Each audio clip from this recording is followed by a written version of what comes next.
Chapter 1. This was a nameless continent. On a sunny day, there were no clouds or wind. The scorching sun in the sky projected endless rays of light, as if it wanted to roast the entire continent. Suddenly, from somewhere in the sky, a faint brilliance flashed extremely abruptly, and what appeared with the brilliance was a strange ring. This ring came from nowhere, and no one knew where it was going. It appeared so suddenly, as if it had just passed through the void, through time and space. With an indescribable speed, it shot towards the mountain peak below. That strange humming sound was short and light. Usually, anything that flew in from outer space would leave a trail of thick smoke behind it. It was extremely loud, as if it wanted the entire continent to see it and announce its arrival. Today, this object was different. It only made a sound for a short moment, and then with a long poochy sound, it drilled deep into the rocks of the mountain peak, disappearing without a trace. This time was extremely short, and it did not cause any reaction. Even the birds nearby did not have time to fly up. The birds that were slow to react flew up in shock. They only circled a few times in the air, and then fluttered back down. They were minding their own business, and did not know that a mysterious object had appeared on this continent. After many years, mulberry fields changed. Things remained the same, but people changed. The mountain peak sank year by year, and turned into a mountain slope. Many places also became flat land. Gradually, there were signs of human habitation, and some people even lived around the mountain slope. And this mysterious ring, what exciting story could it bring? No one knew.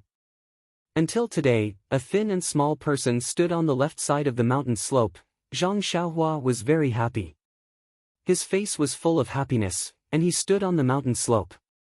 His eyes stared passionately at the wasteland in front of him, as if this land was a piece of delicious pork belly.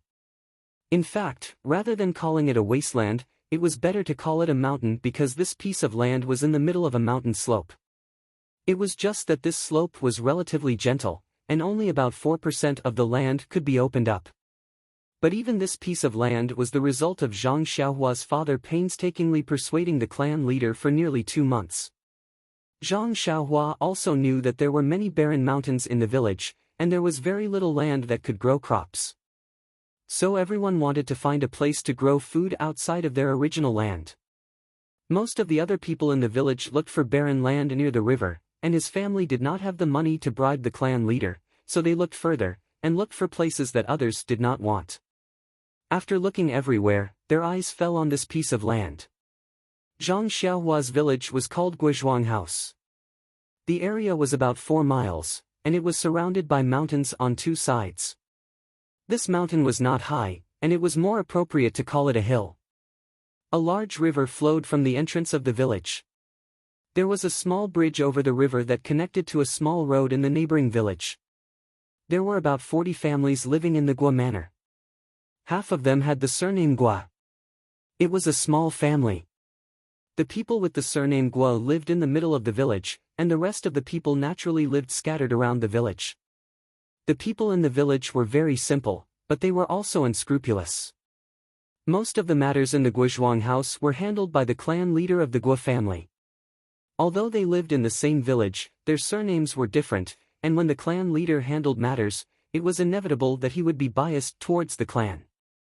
The good residential locations in the village, and the good crops outside the village were mostly in the hands of the villagers with the surname Gua. However, they were still fellow villagers. Although there were many small matters, big disputes had never appeared in the small Guizhuang house, and the people in the Guizhuang house felt that they were living a peaceful life.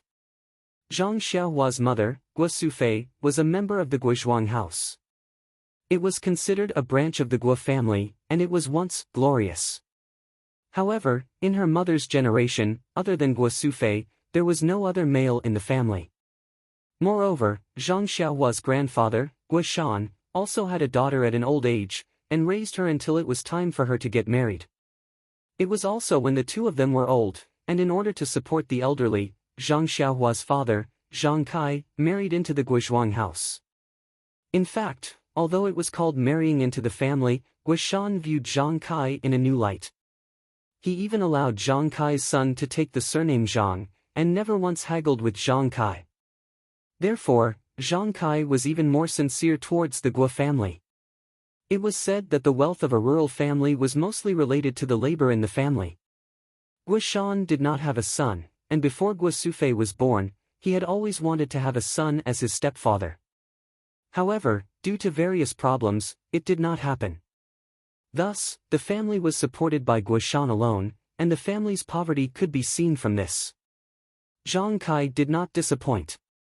After he married into the Guo family, he was an expert in farming. In terms of increasing the family's labor, he far surpassed his father-in-law, Guo Shan. 1 year after the wedding, Guo Sufei was pregnant and gave birth to a grandson for Guo Shan. He was named Zhang Xiaolong. When Guo Shan and his wife saw the birth of their grandson, they were very gratified. Just as the family was looking forward to a bright future, Guo Shan fell ill from overwork and could not leave his bed. Illness was undoubtedly a disaster for a poor family. In order to treat his father-in-law's illness, Zhang Kai sold all of his valuables. However, he still could not save Guo Shan's life, which was like a candle in the wind. When Zhang Xiaolong was 2 years old, he passed away suddenly. What made Guo Shan rest in peace was that his second grandson or granddaughter was about to be born. For this reason, before his death, Guo Shan named his children. The boy would be called Zhang Xiaohu, and the girl would be called Zhang Xiaohua. After Guo Shan passed away, Zhang Kai's mother-in-law's health also deteriorated. Fortunately, Zhang Xiaohu's birth slightly reduced the old woman's grief, and thus, the family's peaceful life was preserved. The life of a farmer was not about working in the fields or going home to eat. Their lifeblood was the land. In the past, Zhang Xiaohu's family was not very prosperous, so the land could be used. As Zhang Xiaolong and Zhang Xiaohu grew up, Zhang Kai had always been worried about the land. At the very beginning, he and his wife, Guo Sufei, took Zhang Xiaolong and Zhang Xiaohu to the patriarch's house to kowtow and pay their respects. Perhaps because of Guo Shan's face, the patriarch gave them a small plot of land by the river, which could be considered as solving Zhang Xiaohu's urgent problem. Zhang Xiaohua was born when his eldest brother was 7 years old. At that time, the family already had 2.5 laborers, and the family's poverty situation was slightly alleviated. Speaking of Zhang Xiaohua's birth, it was quite magical. The weather was originally dry for more than 2 months, but on the night of Xiaohua's birth, there was a sudden rainstorm. The rainfall in the mountains increased sharply, and the small river outside the village did not even cross the small bridge. The scene was very frightening. When Guo Sufei gave birth to Xiaohua, she also saw a sky full of flying flowers. Therefore, Zhang Kai's expectations for Xiaohua were very high. When he was naming her, he even asked the teachers of the neighboring villages for reference. There were many names such as Zhangzhen, Zhangyu, Zhangshuao, and so on. However, after picking and choosing, he was dazzled and did not know which one was better. In the end, when he thought of the sky full of flying flowers and his deceased father, Guo Sufei went against the objections of others and gave Zhang Xiaohua such a popular name. Although Zhang Xiaohua was a standard boy. At this time, Xiaohua was already 12 years old. Children of farmers always matured early. As early as a few years ago, Xiaohua had already been busy with the affairs of the farm with her father and 2 brothers. It was not that Zhang Kai did not think of sending the children to school to learn how to read and write. When they grew up, they would be literate and seek scholarly honors. However, Guo village was a small village, and there were not many scholars in the village. They could not afford a small school. The school in the neighboring village belonged to another big family, and the fees for Guo village's children were high. Xiaolong and Xiaohu could not think about it. At that time, the family was poor, and Zhang Kai wanted to but could not. When Xiaohua was young, he also sent her to school for a few days. According to the teacher, Xiaohua's aptitude was only average in the school. Even if she tried her best, she would only be literate. If she wanted to seek scholarly honors, it would be like the moon in the water. Zhang Kai weighed his wallet and looked at Xiaohua's thick eyebrows and big eyes. He gave up on his hopes and brought the children back to Guozhuang House, which was the main occupation of the farmers. However, Xiaohua's mother seemed to remember the auspicious omen of Xiaohua's birth. From time to time, she would ask the young literate people in the village to teach Xiaohua some things. Although Xiaohua liked to follow her brother to do farm work, her mother forced her to learn a lot of words. She could read some things, and she could be considered the literate person in the family. As long as it was related to words, Zhang Xiaohua would take care of it. Today was Zhang Xiaohua's first day of farming alone. Her father had told her yesterday that this piece of land was for her. It was a rice bowl that belonged to her. Although it was still a piece of land that did not show any signs of farming, Xiaohua remembered that a scholar in the village once said that once you have a goal, you can start. Once you have a start, you are halfway to success. Once you have success, you are not far away from your hope. And Xiaohua's hope was to eat a piece of pork belly to her heart's content. The November day was already the beginning of winter. The sun cast a bleak light and heat on the head. The mountain wind blew through the slope, causing the treetops to rustle. Everything showed the silent desolation. However, Zhang Xiaohua did not have the time to pay attention to these. He held the hoe and only blindly worked on this piece of land, working hard to reclaim the land.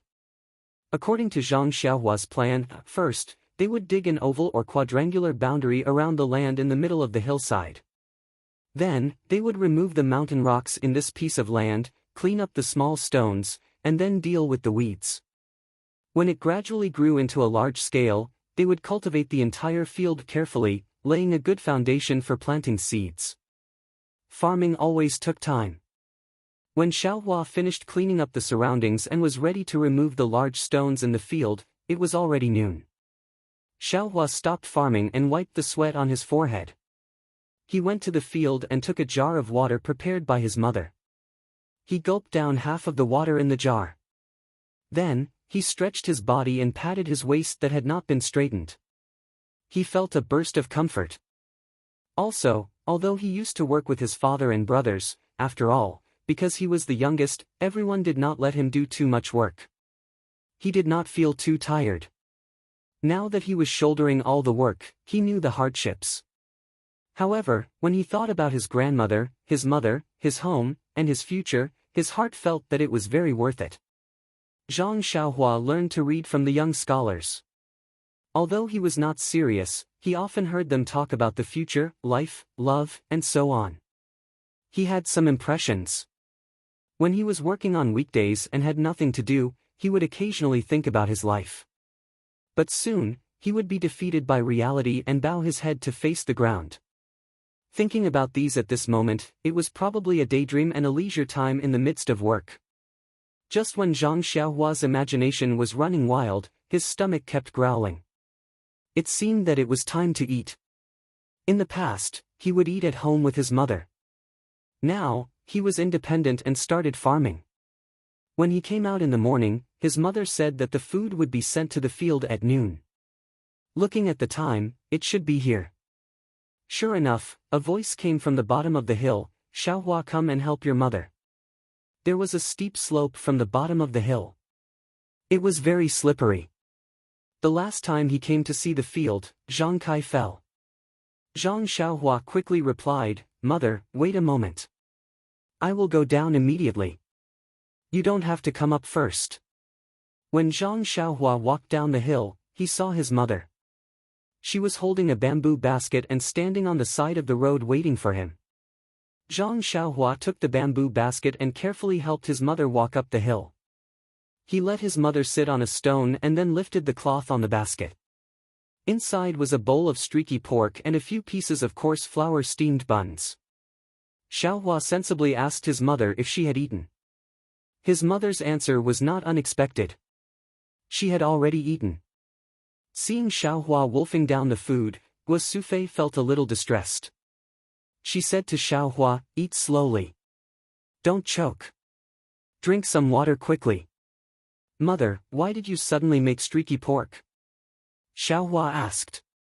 "Today is your first day working. Your father told me yesterday to make streaky pork as a reward for you."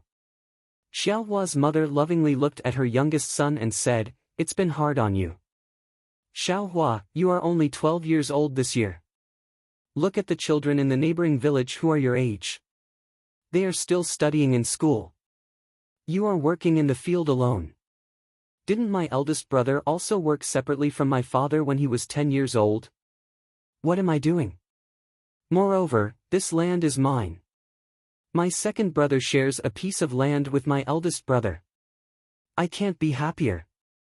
Xiaohua saw that his mother was starting to nag and quickly asked, "What about my grandmother? Did she eat streaky pork? Your grandmother is in her 80s. How can she eat this? I made millet porridge for her." Xiaohua's mother said, "You only thought of your grandmother now after eating. Your grandmother was thinking about you all morning." Xiaohua scratched his head embarrassedly. It seemed that he really didn't think so much. Speaking of Xiaohua's grandmother, Guosufei's face was clouded over again.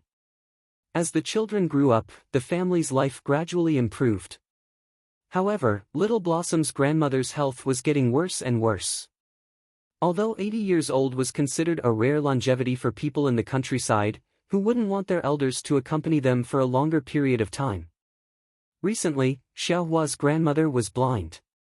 Guosufei and Zhang Kai discussed getting a doctor to take a look. However, Xiaohua's grandmother strongly disagreed. She said that it was normal for someone so old to be blind. She didn't want to spend any more money on it. The couple couldn't stand the old lady, so they agreed. Now, the old lady worked hard at home every day. She fed the chickens and pigs in the dark. Seeing that Xiaohua had finished eating and drinking, Guosufei said, "Xiaohua, don't work so much in the afternoon. Come home early. Grandmother misses you. I still have to send food to your father and brother." Xiaohua was stunned. "Mother, then. I finished the streaky pork. What will father and brother eat?" "It doesn't matter. There are other dishes. Remember to work less in the afternoon. Don't catch a cold." Guosufei stroked Xiaohua's head lovingly. She looked at her little son who was so anxious that his face was red. It was as if he was still the little boy who acted spoiled in front of her. When Zhang Xiaohua helped her mother down the slope and looked at her mother's back, she felt very guilty. Sigh, why did I eat all the streaky pork? Chapter 2. In the afternoon, the mountain was still cold, and Zhang Xiaohua was still enthusiastic. However, the progress of the reclamation in the afternoon was not as smooth as the morning. There were a lot of rocks on the wasteland, and many of them were buried in the ground. It was not easy to dig up the ground and pry up the big rocks. When the sun set in the west and dusk came, Zhang Xiaohua had only moved a few rocks. His hand was injured first, and the web between his thumb and forefinger was cracked. In the cold wind, he felt a burst of pain. After all, he was still a teenager. Looking back at the wasteland that he had been busy with for the whole day, although he was a little reluctant, Zhang Xiaohua still carried the hoe and water jar and walked back.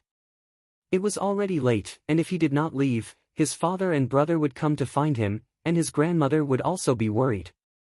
The wasteland was a distance away from home, or else his mother would not have come to deliver lunch at noon.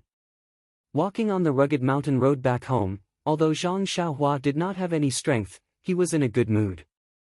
The progress of the reclamation was not fast, and his father had already reminded him. If it could be done in a few days, the villagers would have already reclaimed the hillside. This was only the beginning, and in the future, they still had to carefully cultivate, sow seeds, water, and so on. There were many troublesome things. Suddenly, Xiaohua thought of something: water.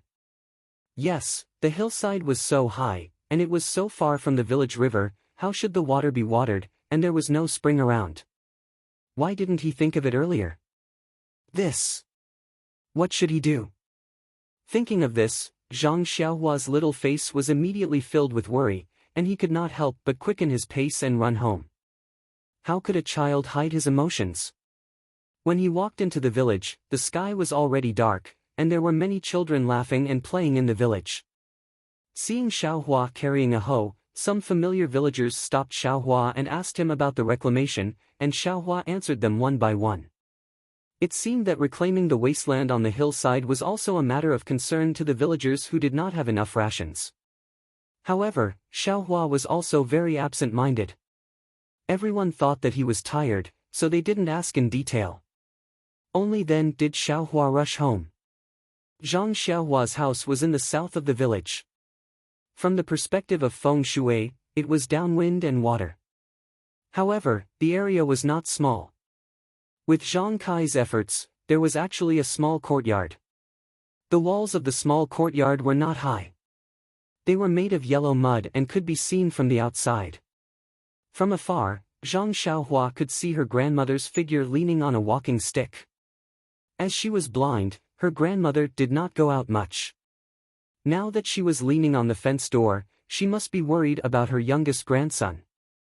Hearing the approaching footsteps, Grandma smiled. Although she looked at Zhang Xiaohua blankly, she was unusually kind. "Xiaohua, you're back. Are you tired today?" Zhang Xiaohua ran a few steps, entered the door, put down the hoe and water jar, and held her grandmother's arm. She quickly replied, "I'm not tired, Grandma. It's not like I haven't done farm work before." Grandma held Zhang Xiaohua's hand and said, "Our Xiaohua is already an adult." Grandma forgot. Grandma's hand happened to touch Zhang Xiaohua's hand where the web between her thumb and forefinger was cracked. Zhang Xiaohua gasped in pain. Although she did not cry out, Grandma heard it and said loudly, "Xiao Kai, quickly come and see the child." Zhang Xiaohua's father had actually just returned. He was washing in the courtyard when he heard his mother-in-law's voice. He looked carefully and said, "It's okay, Mom. Xiaohua worked too hard and her hand was cracked. It will be fine in a few days." Grandma said, "Do you want to go to Old Chen at the village entrance to get some medicine for the child?" As they were talking, Gua Sufei came out of the house with something. She casually said to Zhang Xiaohua's grandmother, "No need, Mom. Didn't Xiaohu use it last time? There's still some left. When Xiaohua sleeps tonight, apply some. It should be better tomorrow. Mom, quickly go back to the house. It's cold and the wind is blowing. I'll send food over to you later. Xiaohua, quickly help your grandmother back to the house." Zhang Xiaohua carefully helped her grandmother back to the house. She also put her worries about watering the plants to the back of her mind. After dinner, her parents were weaving baskets under the pea-sized oil lamp. Zhang Xiaohua and her brothers were also helping them. Zhang Kai then asked Zhang Xiaohua about the progress of the land reclamation. Zhang Xiaohua also said one by one. Zhang Kai said, "You're really slow by yourself. When Xiaohu helps Xiaolong with the land on the other side of the river, he'll go over to help you." Zhang Xiaolong also said, "Don't worry, Xiaohua. When we're done, Dad and I will go over to help. We'll finish before winter." Zhang Xiaohua said, "Why am I in a hurry? Didn't Dad say that we have to be careful when reclaiming land? If we're slow, then so be it. When we plant the crops, they'll grow well." At this point, he thought of the matter of watering the plants. He quickly asked his father, "Dad, I just remembered that the hillside is so high and there's no spring nearby. How are we going to water the crops in the future?" Zhang Kai stopped what he was doing and said, "It's hard for you to think of this. What do you think we should do?" Zhang Xiaohua looked at her two brothers for help and said, "We have to carry water to water the fields. The hillside is so far away and high. Carrying water won't work, right?" Zhang Kai smiled and said, "Xiaohua, what's behind our hillside?" Zhang Xiaohua thought for a bit and said, "Isn't there a very deep hole behind?" "Yes, it's right there. It's a small cave where 3 hills are squeezed together. We can dig a well there. Then, we can make a small path from the well to the ground. Not only can we drink water, but we can also water the fields." Zhang Kai said confidently. "Looks like you already have a plan." Gua Sufei smiled and praised her man. "Then, Dad, when are we going to dig a well?" Zhang Xiaohua asked impatiently. "Wait until the ground is flat. Before winter, before the ground freezes, We'll ask the people in the neighboring villages who know how to dig wells to help us. Then we'll start. Zhang Kai finished speaking and began the work in his hands. After getting a satisfactory answer, Zhang Xiaohua was finally relieved. The family busied themselves with the work in their hands. After working for a while, Zhang Xiaohua was clearly exhausted. His eyes were blurred. Guo Sufei's heart ached for him, and she told him to go to sleep first. Zhang Xiaohua agreed, and woodenly walked over to the three brothers Kong. He threw himself into the shabby quilt and fell into a deep sleep. He didn't even notice that his mother was applying medicine to his hand at night. Just like that, a busy day passed in a hurry. In the next few days, Zhang Xiaohua was patient. He only focused on leveling his own land and didn't worry about the problem of watering. That night, Zhang Xiaohua finished clearing the weeds and smashing the big clumps of dirt. He was ready to call it a day and head home. On the way home, Zhang Xiaohua could not hold it in any longer. He could not help but think to himself. Seeing that his slope had become a flat farmland, all that was left was a fine plow to sow the seeds. When would the well be dug? As soon as he rounded the slope, he saw several wooden shelves rising from the deep recess at the bottom of the slope. Zhang Xiaohua quickly ran over and looked. Sure enough, there was a circular platform at the bottom of the hole. On top of it was a circular wooden board. Around the wooden board were 6 long wooden sticks. The bottom of the wooden stick was deeply inserted into the soil. The top of the wooden stick was in the shape of a tower. Zhang Xiaohua was so happy that he almost jumped up. He jogged down the hill and came to the bottom of the wooden shelf. There was no one at the moment. They probably went to rest after setting up the shelf. Zhang Xiaohua patted and touched here and there. It was very strange. How could they dig a deep well with just these few shelves? Just as Zhang Xiaohua was feeling strange, someone called out to him from the top. "Xiaohua, where are you?" It was second brother Xiaohu. Xiaohua quickly replied, "I'm here." "Second brother, come and see. We're ready to dig a well." Zhang Xiaohu also slipped down the hill. He pulled Zhang Xiaohua and said, "Okay, I know. Big brother and I helped get these things here in the afternoon. Big brother said it was a surprise for you, so he didn't tell you. Right now, Mom and Dad are waiting for you to come back. Let's go quickly." The two brothers jogged all the way back home. The dining table was already set up in the small house. Dad and Big brother were sitting at the table, but they didn't see anyone else that they didn't know. Zhang Xiaohua couldn't help but ask, "Dad, where are the people digging the well?" Zhang Kai smiled and said, "They all went back. Our family doesn't have much money. We promised them that they would only take care of lunch and not dinner. Also, our family members also need to help. This way, we can give less money." Zhang Xiaohua agreed and went out to help her mother prepare dinner. After dinner, Zhang Kai assigned tasks to everyone in the family. Zhang Xiaohua and his brothers were naturally to help out. Xiaohua's mother was in charge of cooking and delivering food. Zhang Kai had to buy materials and find people to help out, etc. In short, other than Xiaohua's grandmother, the whole family had to help out. Of course, Grandma had to look after the house and feed the chickens. Early the next morning, Zhang Xiaohua woke up early and rushed her two brothers, who were on the Kong bed, to dig the well together. However, Zhang Xiaohua's mother insisted that they eat something before leaving. She said that Zhang Xiaohua's father had already gone. Moreover, they had agreed on the time. If they went early, there wouldn't be anyone. The three of them didn't know how to dig a well, so it would be useless even if they went. Zhang Xiaohua could only be patient and accompany them to eat breakfast. When they came out to the hillside, the sun had already risen. Seeing that there were already a few people working in the cave, Zhang Kai hurriedly called them over to help. They moved some of the stones and soil that they had dug out to the side. Thus, everyone started working in full swing.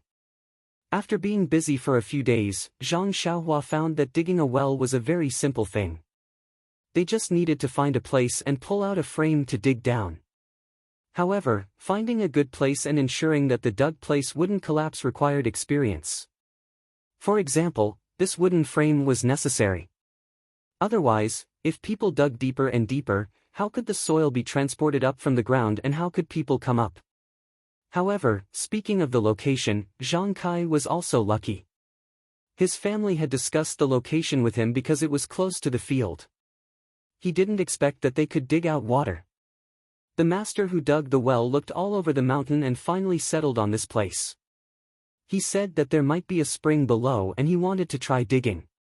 If they dug out sweet mountain spring water, it would be better to use it to water the field than to eat it. Hearing this, Zhang Kai ignored it. It was so far away from home. How could they carry water? Could they carry a few buckets of water from here every day to cook at home? The days of digging the well passed. The well was dug deeper and deeper, but there were also more and more difficulties. The progress was obviously slowing down. Because they were digging from the low-lying areas of a few hillsides, they would dig out a lot of stones from time to time. Fortunately, they weren't too big. Moreover, they didn't encounter the so-called large stones. Otherwise, they would have to give up before the well was dug. After a few more days, perhaps Zhang Kai's luck had reached its end. Digging the well finally encountered a big problem. This afternoon, Zhang Xiaohua went down to the well, picked up the hoe, and began to dig. Who knew that the first time she dug, she hit what seemed to be a hard stone. Zhang Xiaohua's hand was numb. According to her previous experience, Zhang Xiaohua chose a place further away from the previous one and dug again. Dang, it was obviously the same stone again. Zhang Xiaohua couldn't help but be a little flustered. She dug a few more times around the well. There were no exceptions. They were all stones. Zhang Xiaohua pulled on the rope tied around his waist and had someone pull him up. With a sullen face, he told his father what had happened. Zhang Kai and the well digger also went down to take a look. When they came up, they were silent. The well digger discussed with Zhang Kai and asked the others to go to the side to rest first. After lunch, they would come back to help. Finally, they confirmed whether it was a very large stone or a layer of stones. Seeing that everyone had dispersed and sat on the ground to rest, only Zhang Xiaohua looked at the well that wasn't dug well. She felt uneasy. She was really afraid that it was a layer of stones. If she couldn't dig further, her many days of hard work would be wasted. Perhaps she couldn't dig the well anymore. Zhang Xiaohua asked Zhang Xiaolong to put her back to the bottom of the well. She didn't give up and started digging again. Chapter 3. At this time, it was already past noon, and the sun was hanging high in the sky. But because the well had been dug deep, they couldn't see anything at the bottom of the well. They could only rely on the oil lamp that was brought down the well for illumination.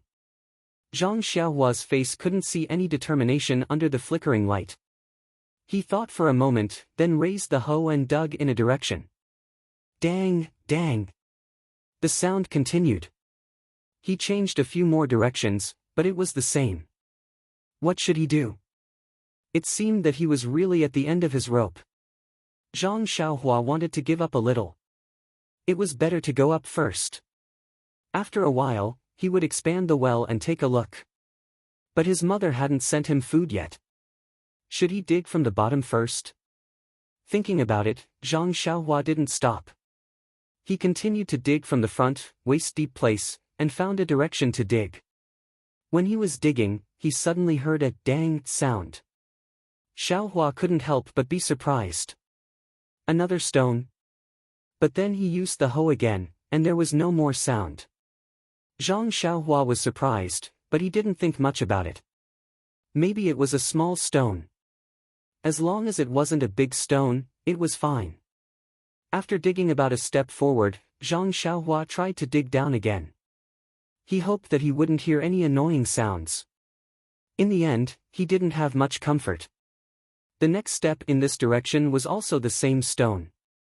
Just as Zhang Xiaohua was about to take a break and change the direction, Zhang Xiaolong's voice came from above. Xiaohua, come up and eat. Mother has sent food. Zhang Xiaohua was pulled up from the well by his brother. Looking at Zhang Xiaohua's face, Zhang Xiaolong didn't ask any more. He just brought him food and watched him wolf it down. Then he comforted her, "It's okay, Xiaohua. If this place doesn't work, let's go somewhere else. The hillside is so big, there must be a place to dig a well." After eating, Zhang Xiaohua's complexion was clearly much better. She didn't seem to be gloomy anymore. Seeing the people digging the well going into the well, she smiled and said to Zhang Xiaolong, "I know, big brother. I'm going to take a look at the field. I'll come back later." Zhang Xiaolong patted Zhang Xiaohua's shoulder. Without saying anything, he took the empty basket and walked away. Zhang Xiaohua carried her hoe and walked up the hill. She came to the side of the field and put the hoe aside. She sat on the ground and looked at the field that couldn't be watered. She wondered if she should fetch water from the river in the future. When his eyes fell on the hoe, he noticed that there was a piece of mud on the hoe. It was probably brought up when he was digging the well. Zhang Xiaohua used her foot to rub the hoe, but it didn't come off. She picked up the hoe and used her hand to clean the mud. She discovered that the hoe was wrapped in a round object and was quite tightly stuck. Zhang Xiaohua tilted her head and thought about it. She guessed that when she was digging the well, the dang sound was probably the sound of the hoe digging into the ring. No wonder there was no sound. It was wrapped around the hoe. Zhang Xiaohua wanted to remove the ring from the hoe. She found a tree branch to pry it open and a rock to gently knock on it, but it didn't work. If she used all her strength to knock it against the rock, she might be able to remove it, but she couldn't guarantee that it wouldn't break. She couldn't bring this thing down the well to dig, right? Zhang Xiaohua felt a bit helpless. In the end, Zhang Xiaohua hardened her heart. She used half of her strength to lift the hoe and knock it against the rock. A dang sound was heard, but the ring didn't break and didn't come off the hoe. Zhang Xiaohua also used all her strength. After knocking it a few times, she finally removed it. That strange ring didn't break either.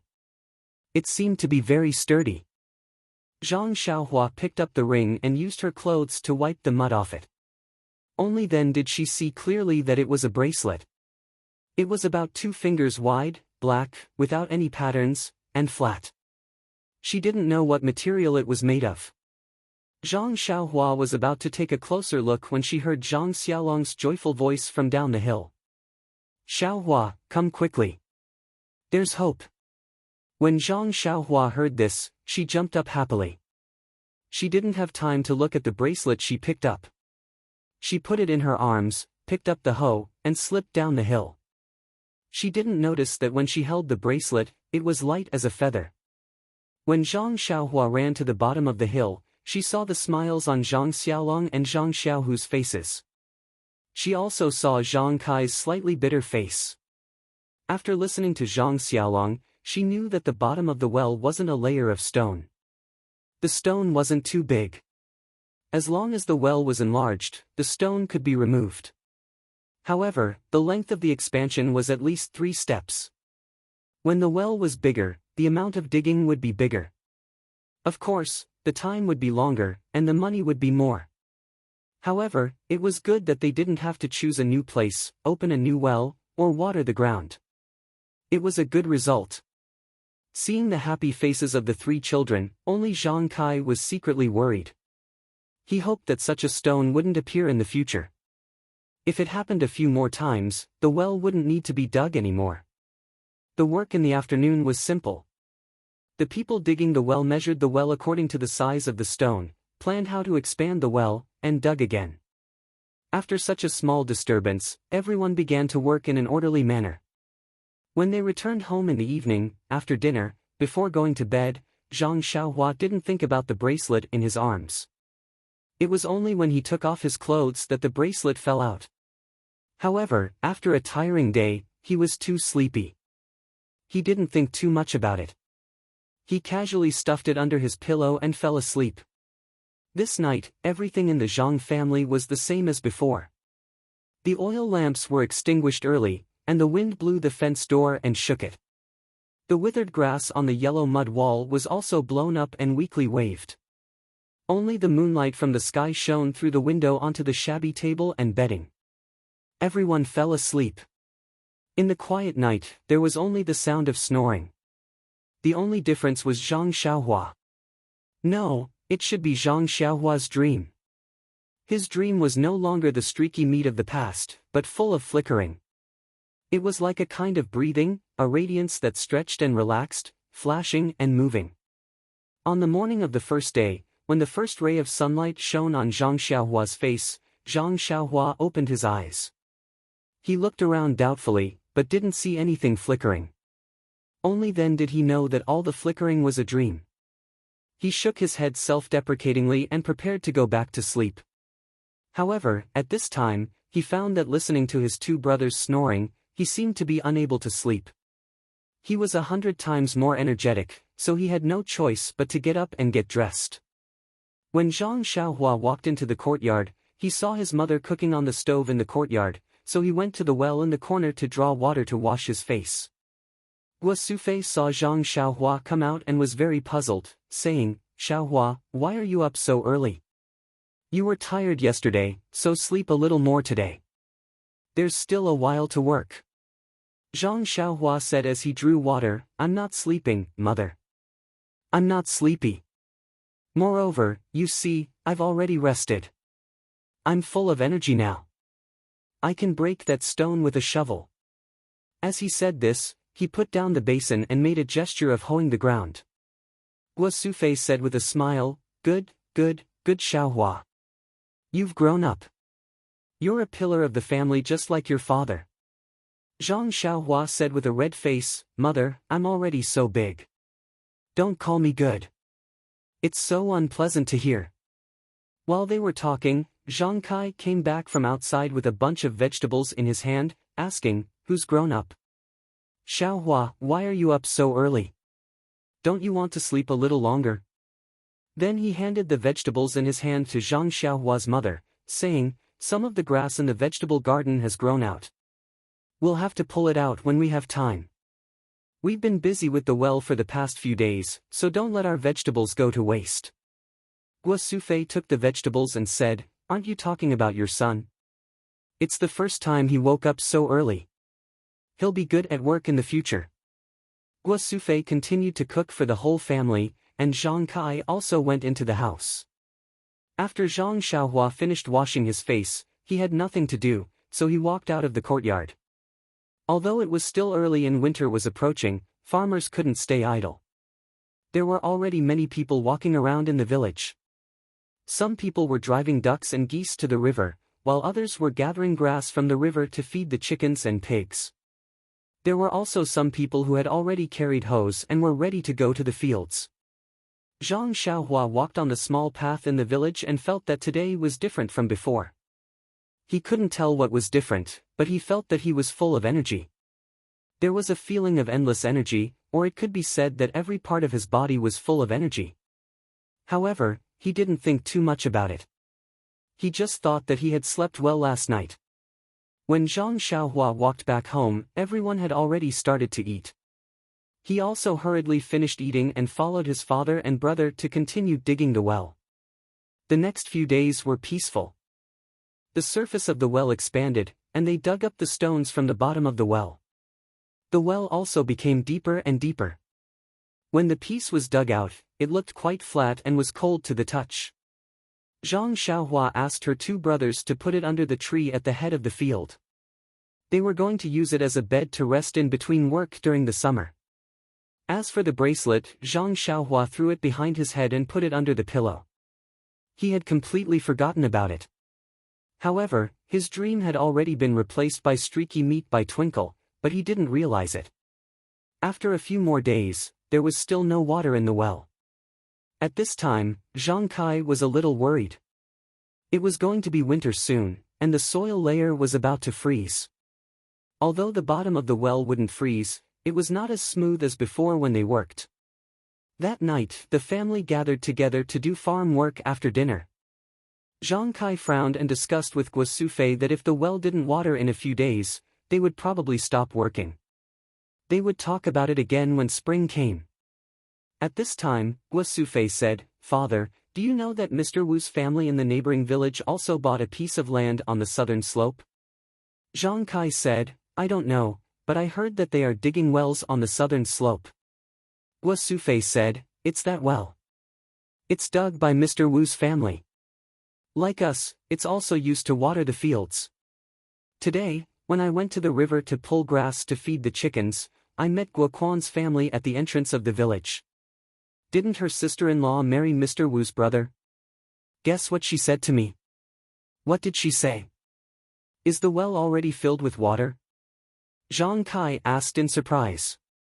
"Didn't they fill it later than us? How can it be filled with water so soon? You think it's filled with water quickly?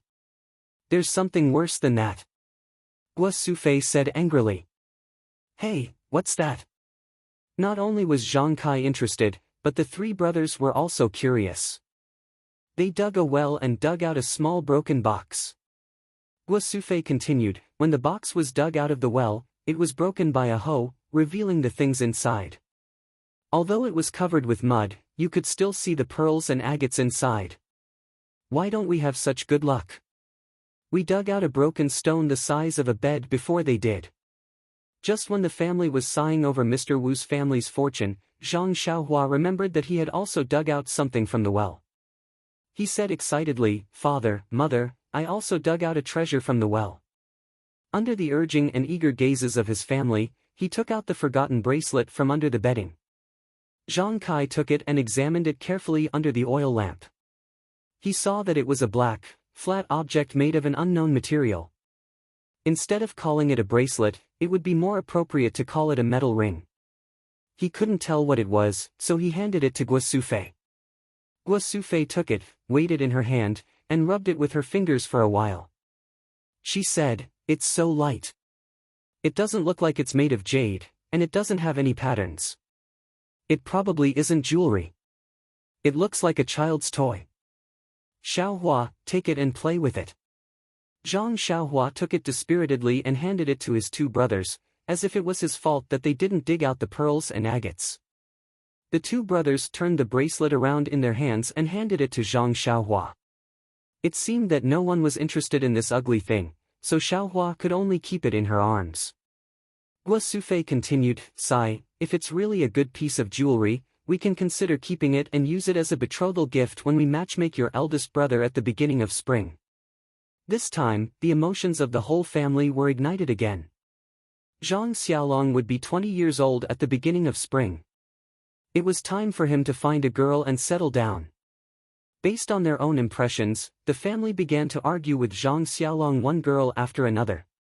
When the oil lamp went out, the family still wanted to continue, but for the sake of digging the well and doing farm work the next day, they could only go to bed on the Kong bed. Before going to bed, Zhang Xiaohua took out the bracelet from her arms and was about to put it under the bedding again when she changed her mind. What Mr. Wu dug out from the ground was a treasure. Mine is also a treasure. I have to take good care of it. But where should I put it? He thought about it and put the bracelet on his wrist. What a coincidence. It was actually a good fit on his wrist. When he waved his arm, the bracelet didn't slide up or down. Zhang Xiaohua was secretly delighted. This bracelet was simply tailor-made for him. Until he fell asleep, he didn't think about how he could put it on his wrist if it fits so well on his wrist without any gaps. Not to mention that the streaky pork in his dreams had long disappeared. It only flashed endlessly in his mind. Qidian Chinese website www.qidian.com welcomes readers to visit and read. The latest, fastest, and hottest serial works are all at Qidian Originals.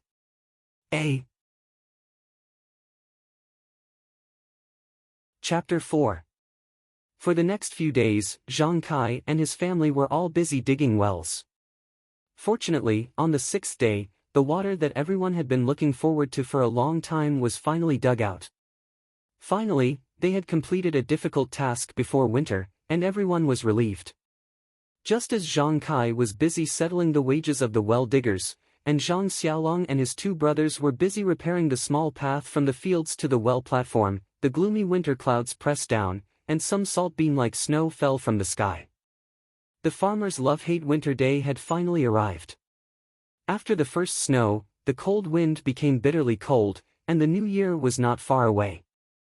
Zhang Kai was very satisfied this year. He had gotten an extra piece of land for his family and dug a well. In the future, this land would not be afraid of drought, and if he took good care of it, it would be the main source of food for his family. Therefore, as the new year approached, he had already instructed Guo Sufei to prepare more New Year goods, so that the family could have a good New Year. His mother-in-law was getting old, and every New Year was a new year.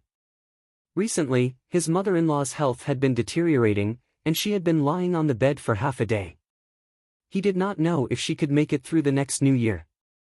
Thinking of his parents and how well his father-in-law treated him, he could not hold back his burning desire, and looked forward to a good New Year. It was easy to buy the New Year goods for the farmers. The so-called rich meant that there were many styles, but the quantity was limited. In fact, in terms of style, most of them were mountain goods that were dried on a daily basis, and only a few things were bought by Zhang Kai from faraway markets. Because of his mother-in-law, Zhang Kai had bought some food that they had not seen before this year, which made the three brothers envious, and they wanted to try it early in the new year. Guo Sufei, in addition to being busy with New Year's matters, spent most of her time in the village looking for relatives. Sometimes, she would go to the neighboring villages to inquire. What she cared about was her eldest son's marriage. However, looking at her sometimes gloomy and sometimes happy face, it felt that things were not going as smoothly as expected. Time passed quickly as the Zhang family was busy, and the new year was finally around the corner. On the first day before the new year, just as everyone was sitting around the stove, talking about the next year's harvest, the situation in the field, and Zhang Xiaolong's future wife. Suddenly, he heard a commotion outside the village. It was a mess outside. Could it be that bandits have come to rob the village? Zhang Kai's mind immediately came up with an idea. However, that shouldn't be the case. The Guizhuang house was very small, and the Guo family was also a small family. Every family was very poor, and the bandits who lived in the nearby mountains never came to this desolate place. There shouldn't be any reason for them to come today. Although he thought so, Zhang Kai didn't dare to be careless. He called the three children, took the hose and other iron tools, and carefully walked out of the house. The Zhang family's wall was half a meter high, so they could see the situation in the village at a glance. In the village, many people were gathering and talking, and some were running. However, they all knew each other. Although everyone looked a little panicked, they could still see a little bit of joy and gloat. Zhang Kai was puzzled. He ordered the three children to return to the house and put the weapons back. He then went out to gather information. Of course, the three of them didn't want to be idle. They also followed him out and mingled with the young people of the same age. There were many people in the village, standing or sitting in twos and threes. They were all talking about the same thing. Zhang Kai walked to a group of old men who were smoking and talking loudly. He saw blacksmith Liu, who he was familiar with. He patted him on the shoulder and said, "Old Liu, what's going on? Why is it so messy?" Blacksmith Liu was smoking silently.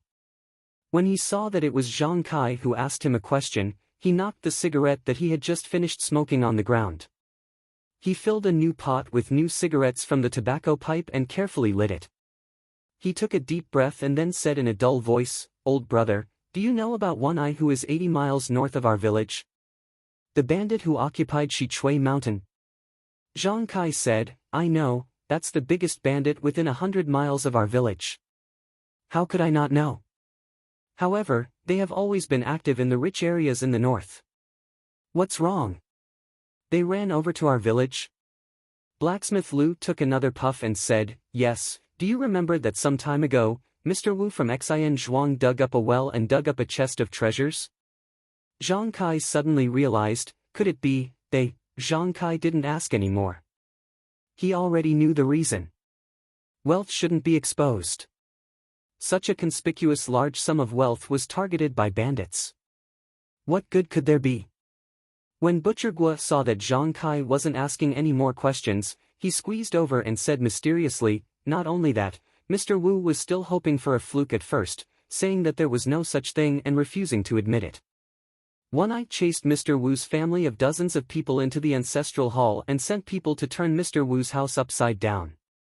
In the end, they found a pile of treasures in the cellar and at the bottom of the well. One-Eye was furious that Mr. Wu had deceived him, so he burned down the Wu family's ancestral hall with a torch.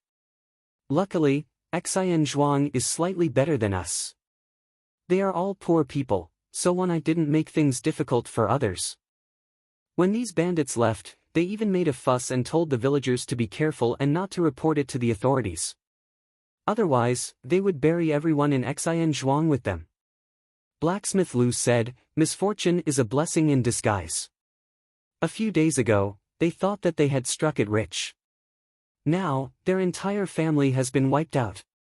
How tragic, Butcher Guo continued, they didn't wipe out their entire family. Mr. Wu's sister-in-law came back to our village yesterday to visit her parents. She didn't go back today and avoided a disaster. Didn't someone just report it? She just found out about the tragedy and sent people to investigate. Also, the person who reported it said that when the bandits left, they dragged a woman on a horse. They couldn't see her face clearly. She's probably Mr. Wu's daughter. The bandits took a fancy to her and took her up the mountain. Maybe she's the mistress of the village. Zhang Xiaohua and his brothers had been standing behind their father for a long time. When they heard what the villagers said, they felt a chill in their hearts for no reason. Usually, they didn't hear much about the evil deeds of bandits, but it was all just talk. They thought it was just a story. Now, it happened right in front of them. Mr. Wu was also someone that a few people had seen before. When they were young, he had even taught Zhang Xiaohua a few words. Now, he was gone. He was burned to a crisp. Although they didn't see it with their own eyes, it still made them feel sad and afraid. Zhang Xiaohua unconsciously rubbed the bracelet on her left wrist. She secretly thought, fortunately, what I dug out wasn't a real treasure. Even if it was, I wouldn't tell anyone to avoid bringing disaster to myself and my family. An ordinary man's wealth is his own ruin. Such a bloody truth was deeply ingrained into the young man's heart. The three brothers told Zhang Kai that they wanted to go to Xian Zhuang to see what happened, but Zhang Kai didn't agree. After all, it was almost the new year. If they encountered a bloody disaster, it wouldn't be good for their luck in the coming year. Moreover, the Wu family in Xian Zhuang was now scorched earth. The tragic scene made people afraid. It was estimated that the people from the government should have already arrived there. If they went, it might cause a lot of trouble. As they talked, the people in the village also dispersed. After all, other people's days had come to an end, but their own lives still had to be lived. The truth of each person only sweeping the snow in front of their door, even farmers understood. The sky was dark and the new year was coming. It was better to tidy up their mood and busy themselves with their own affairs. When Zhang Kai and the three children returned home, he saw his mother-in-law and Guo Sufei warming themselves around the fire. He told them about what happened in Xian Zhuang. When the two heard, they turned pale with fright. The two of them prayed to the heavens, hoping that the souls of the dead would be reincarnated as soon as possible. They also hoped that their family would never encounter such a disaster. Until the sky was completely dark and the house was lit with oil lamps, Zhang Xiaohua's grandmother was still muttering, "Misfortune is a blessing in disguise, misfortune is a blessing in disguise." It was also the new year, but this year's Guozhuang house was far less lively than before. Under the curtain of the night, only children were playing with lanterns. Only they didn't know the dangers of the world and let their nature run wild. Most of the farmers were like Zhang Kai's family. After eating a sumptuous New Year's Eve dinner, tidying up the hard work of the past year, and looking forward to the sweet happiness of the new year, there was a trace of gloom in their hearts. When they thought about Mr. Wu's experience and thought about this world where the strong preyed on the weak, it was inevitable that they would have the idea that they were fish on the chopping block. Looking at the vast world, they didn't know how to protect their family's safety. The New Year's Eve, which was supposed to be lively and noisy, passed quietly just like that. She didn't know whether the dreams of the other villagers contained happiness, joy, harvest, and sweetness, but Zhang Xiaohua only had a twinkle in her eyes. That twinkle seemed to have a trace of clarity. The New Year's Eve for farmers was actually very simple. Other than the New Year's greetings, there was only the faraway market in Lu Town. Every year, starting from the third day of the New Year, there was a street in Lu Town where the 8 neighboring villages gathered and bustled. Everyone wore new clothes, brought their families, and brought a slightly full purse around their waists to feel the New Year's atmosphere. In Zhang Kai's family, except for Guo Sufei, who had to stay at home to take care of Zhang Xiaohua's grandmother, Zhang Kai brought his 3 children to the Lu Town market. Lu Town was south of the Guozhuang house and was about 30 li away from the Guozhuang house. There weren't many streets in Lu Town, so there wasn't much excitement to share on weekdays. It wasn't easy to catch up with the New Year's gathering. Everyone took out the energy they had accumulated for a year and squeezed out a street in Lu Town. This was a street facing north and south. It was relatively wide and seemed to be the main street of Lu Town. There were many shops on both sides of the street. No matter what kind of business they were doing, the business was very good. The doors were wide open and many people came in and out. The shop assistants stood inside and outside the shop, greeting the customers coming and going. Many peddlers picked their own small livelihood and placed it on the street. They kept shouting loudly to attract the people in front of them. Usually, if the shop assistants in the shop saw someone blocking the door, they would definitely greet them and drive them away. But today was an exception. They all came out to find a way to make a living. In order to win the first prize of the new year, they wouldn't be angry and hurt the harmony. They even wished each other good luck when they met. As a result, the street, which was not very spacious, became more crowded. Zhang Xiaohua, who came to the market with her father and brother, didn't even know where to look. Chapter 5. It was not the first time that Zhang Xiaohua had come to Lu Town's market. After all, it was the busiest time of the year. It was also the busiest place within a radius of dozens of miles.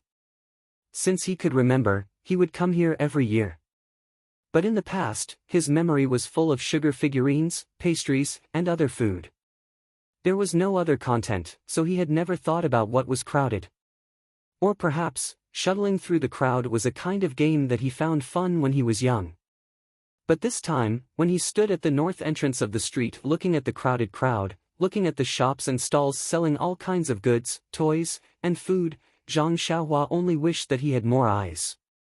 Zhang Kai and his family followed the crowd from the north entrance of the street to the depths of the street. Every time they passed by a shop, they would squeeze in to take a look, whether it was selling silk, antiques, or even a pharmacy. They would stop for a moment. Zhang Xiaohua and his brothers were not only looking at the things being sold, but also at the crowd around them. In the small mountain village, they rarely saw so many people, especially beautiful and flamboyant girls, which attracted the young man's attention. Unfortunately, the 3 of them looked ordinary and dressed simply. At first glance, it was obvious that they lived in a mountain village. The girls' eyes slipped away from them, far from staring at people like they did. Occasionally, a girl felt their burning gaze and naturally shyly walked away. There were also some girls who looked back at them, which made the 3 of them blush unnaturally. Zhang Xiaohua only looked at things that were more fresh than when he was a child. Zhang Xiaolong and Zhang Xiaohu looked more at the future. Perhaps they wanted to meet a girl they liked and find their own happiness, but most of the girls did not pay much attention to their eyes, so they did not know what the 2 brothers were thinking. In the middle of the street, there was a big shop with a sign that said Qian Family's Cloth Art. Seeing this, Zhang Kai's eyes lit up.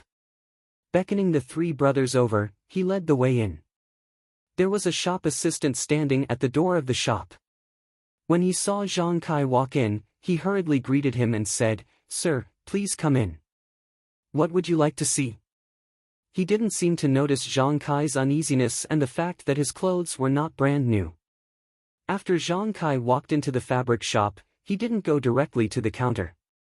Instead, he stood next to the door and nervously looked at the many male and female customers running around the shop. He didn't know what to do, and when he heard the shop assistant call out to him, he came back to his senses and awkwardly said, get some clothes for the children, and also buy some cloth for the children's mother. While they were talking, Zhang Xiaolong and his two brothers also came in. After all, they rarely entered such a big store. Just now, they were just looking around. Now that they really had to buy things, they didn't know what to say. They were a little timid. The shop assistant, on the other hand, didn't seem offended at all. He continued to smile as he welcomed them and said, "Then please come over here and take a look to see if there are any suitable fabrics." As he spoke, he brought them to a corner of the counter and showed them the fabrics on it. There were very few people at this corner of the counter. There were two groups of people who came first. One group was two young ladies who were looking down at the colors. The other group was a family of 3 with a child. They had also picked out the fabrics and were being wrapped up by the shop assistant. Aside from this corner of the counter, the rest of the place was filled with colorful satin and other fine fabrics. There were also many people in bright clothes surrounding the counter, commenting and picking. It seemed that the shop assistant also had good training and knew the needs of the customers. Looking at the clothes of Zhang Kai's family, he knew that what they needed was durable, not gaudy surfaces. Although the shop assistant was already very considerate and took Zhang Kai and the others to the right place, Zhang Kai still had a difficult expression on his face. Because in the past, when they came to this kind of cloth shop, it had always been the child's mother who made the decision. What to buy, what to buy, what to buy, what to buy, it didn't need Zhang Kai to worry. This time, because Zhang Kai was at home accompanying the child's grandmother, she let Zhang Kai come to buy cloth. Zhang Kai didn't think too much about it. When he arrived at the shop, he didn't know what to buy. Looking at the shop assistant's somewhat ugly expression, Zhang Xiaolong was quick-witted.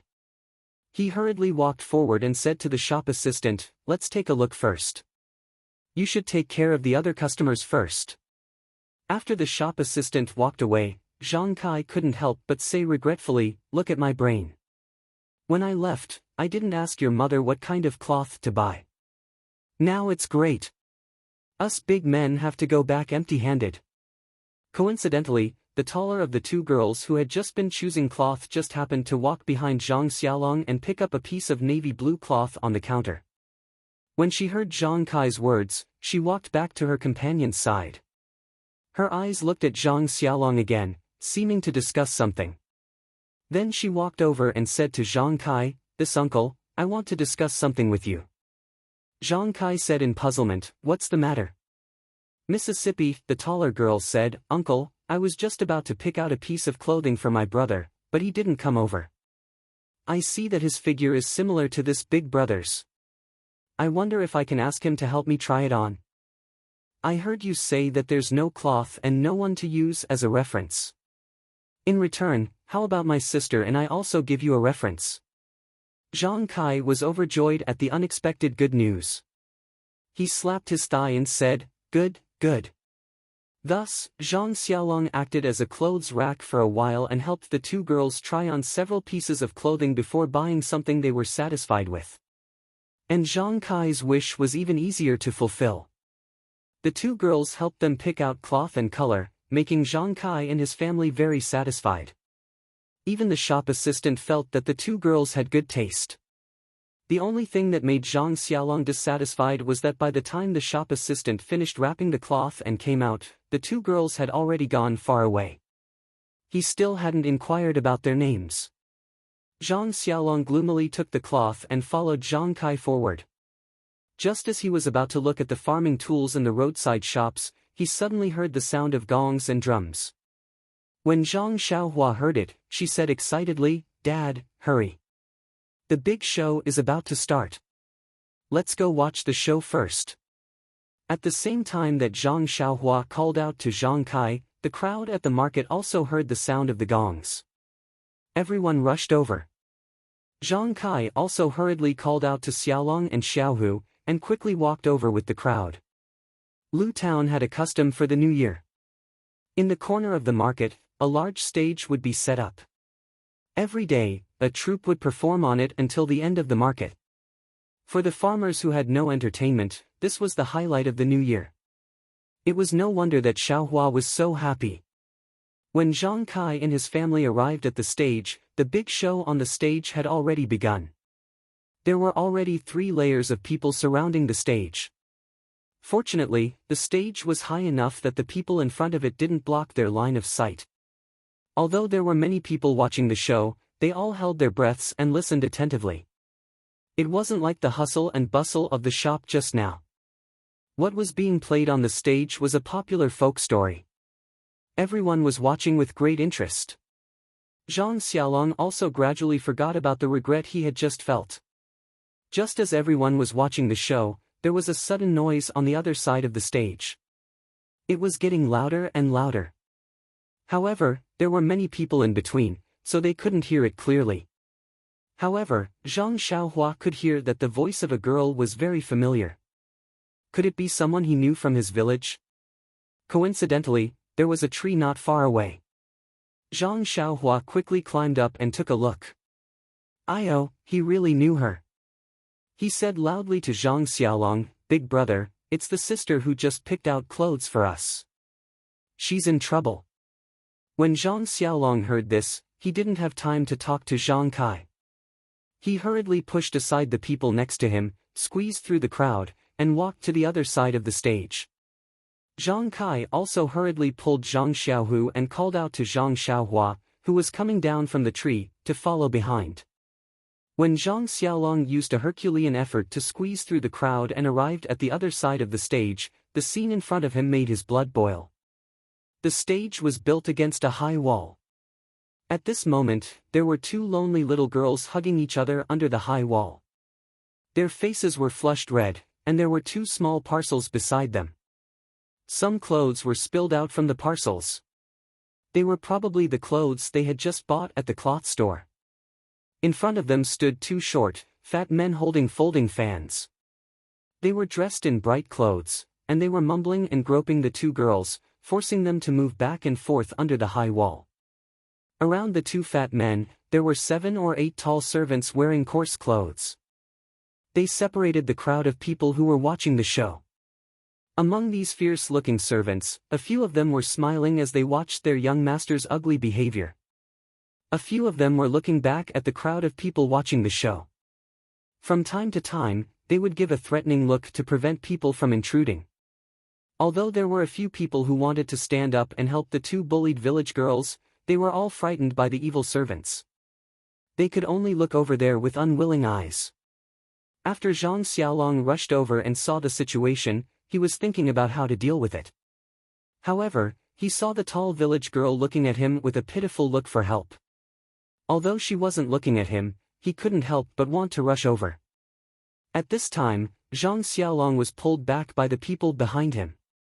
When he looked back, it was his family. Zhang Kai grabbed his arm.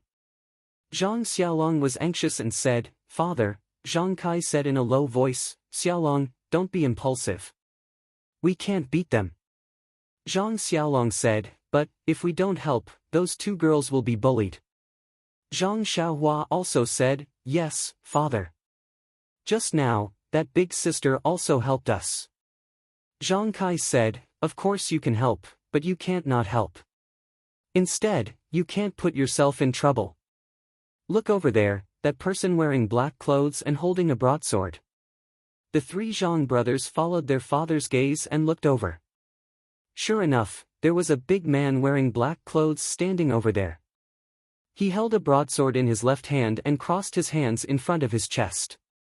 He leaned against a tree and squinted his eyes as if he was asleep. It seems that he should be the 2 naked bodyguards. It seems that a large part of the reason why many people didn't dare to go forward was because of the broadsword in the bodyguard's hand. What should they do? Zhang Xiaolong was also a bit anxious. Just as Zhang Xiaolong was hesitating, the situation on the other side of the high wall became worse. The two short and fat young masters had already pulled the two village girls away and were using all their strength to drag them to the small alley at the corner of the high wall. Zhang Xiaolong couldn't hold back anymore. He forcefully shook off Zhang Kai's hand and quickly ran over.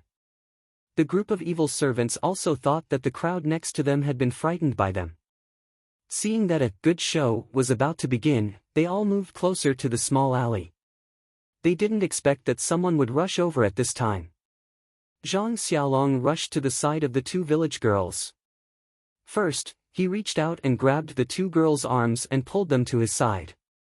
The strength of the two short and fat young masters couldn't compare to him who worked in the fields all day long. They were pulled over in an instant. While they were stunned, Zhang Xiaolong loudly said, "What are you doing?" The two short and fat young masters saw that the prey in their hands had been taken away and their faces were very angry. The two of them looked at each other and one of them wearing orange clothes said, "We're not doing anything." "Who are you? What are you doing?" Zhang Xiaolong was stunned for a moment and then said, "I'm their older cousin." "Why are you pulling them?" "Be careful, we'll go report you to the officials." The other person wearing black clothes said, "Report you to the officials?" "Okay, then let's go together. In Lu Town, your master, I am the official. Your cousin just stepped on my shoes. I want her to pay for my shoes. I want to see if the official will report to you or me." At this time, Zhang Kai and the others also rushed over.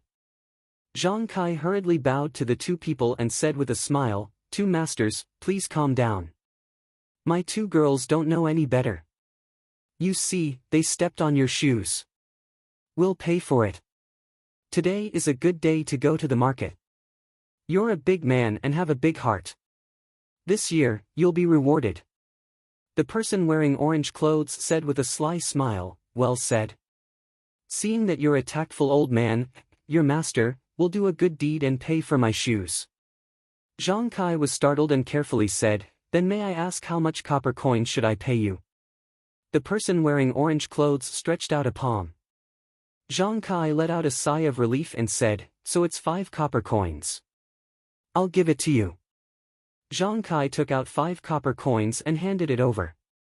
The person wearing orange clothes didn't even look at the 5 copper coins in front of him and slapped them to the ground. He fiercely said, "You country bumpkin, you think these are your straw sandals? Your master's shoes are only worth 5 copper coins. Listen carefully, 5 taels of silver." Zhang Kai thought this was bad and immediately said with a smile, "Master, you must be joking. My family's annual food rations are only 3 taels of silver. Are your shoes worth that much?" The person wearing black clothes said, "You little old man, are you suspecting that we're lying?" At this time, the village girl behind Zhang Xiaolong had recovered. She poked her head out from behind Zhang Xiaolong and said, "Uncle, they're accusing us. We didn't step on them at all. We just came to watch the show. Before we even got close, they already surrounded us." Zhang Xiaolong also angrily said, "Father, they're obviously trying to blackmail us. Let's hurry up and take this girl to the authorities to sue them." The person wearing black clothes laughed loudly and said, "You bunch of bumpkins, you haven't seen the world. You don't even know your master Zhao and you're still talking about suing the authorities. Little ones, come and tell them what an official is." This Master Zhao waved his hand and the servants who were originally standing to the side watching the show immediately surrounded them. Zhang Kai saw that the situation wasn't good and said to Zhang Xiaohua, "You and these 2 girls find a chance to run away. We'll protect you." After he finished speaking, he took Zhang Xiaolong and Zhang Xiaohu to fight with the servants who surrounded them. Zhang Xiaohua also pulled the 2 girls and ran into the crowd watching the show. Zhang Kai, Zhang Xiaolong, and Zhang Xiaohu, although they were strong laborers from the countryside and had some strength, they were slightly better than the servants in a one-on-one fight. However, a strong man couldn't withstand a large number of people. After a few rounds, they were thrown to the ground by several vicious servants. The servants' fists and feet rained down on them. The 3 of them were injured on their bodies and faces. Zhang Xiaohua and the 2 village girls were clever at first. They avoided several servants and were about to rush into the crowd, but they were unexpectedly blocked in front by the bodyguard. After several turns, they were unable to escape the bodyguard's figure. The bodyguard didn't make a move. He just blocked them and didn't let them go forward. When the servants caught up, he stood to the side and watched as Zhang Xiaohua and the two village girls were blocked by Zhang Kai and the others. When Zhang Xiaohua saw his father and brother being pressed to the ground and beaten, he anxiously rushed forward to save them. However, he was kicked in the chest and fell to the ground on his back. His body was covered in mud. When he was about to struggle to sit up, two more servants came and pressed him against the wall. They slapped him a few times and blood flowed out from the corner of his mouth. These two servants saw that Zhang Xiaohua was still young, so they didn't make a move. They just pressed his body and didn't let him move. No matter how Zhang Xiaohua struggled, he couldn't break free from the two strong men's hands. Seeing his father and brothers being beaten under the vicious servants' fists and feet, his heart ached and tears flowed down in an instant. Chapter 6. When Zhang Xiaohua's helpless tears fell on the dust, the 13-year-old boy's heart was set off monstrous waves. He had no time to think about the evilness of the human heart and the ugliness of the world. He also had no time to blame the weakness of others and bystanders. He only had the hope of strength. He hoped that he could use his strength to protect his family so that they would not be bullied by these dog-like evildoers. The fists and kicks that fell on his family were like a hoe, planting a seed in his heart. It made his immature mind, and his originally weak heart, more and more substantial and firm. Two village girls cried and rushed over, wanting to pull away the servants who were beating Zhang Kai and the others. However, they were blocked by the two young masters and began to move their hands and feet. There were more onlookers than there were people watching the show, but they were all angry but did not dare to speak. The world was silent just like that. There were only the sounds of fists and kicks, the crying of the village girls, and the teasing of the libertine. The sun was already setting in the west. At this time, a gentle and pleasant female voice floated over from the high wall behind Zhang Xiaohua. A group of dogs that bully others because of their master's power. Senior brother, if you don't make a move, these people will be bitten by a group of dogs and be seriously injured. Then a man's voice sounded.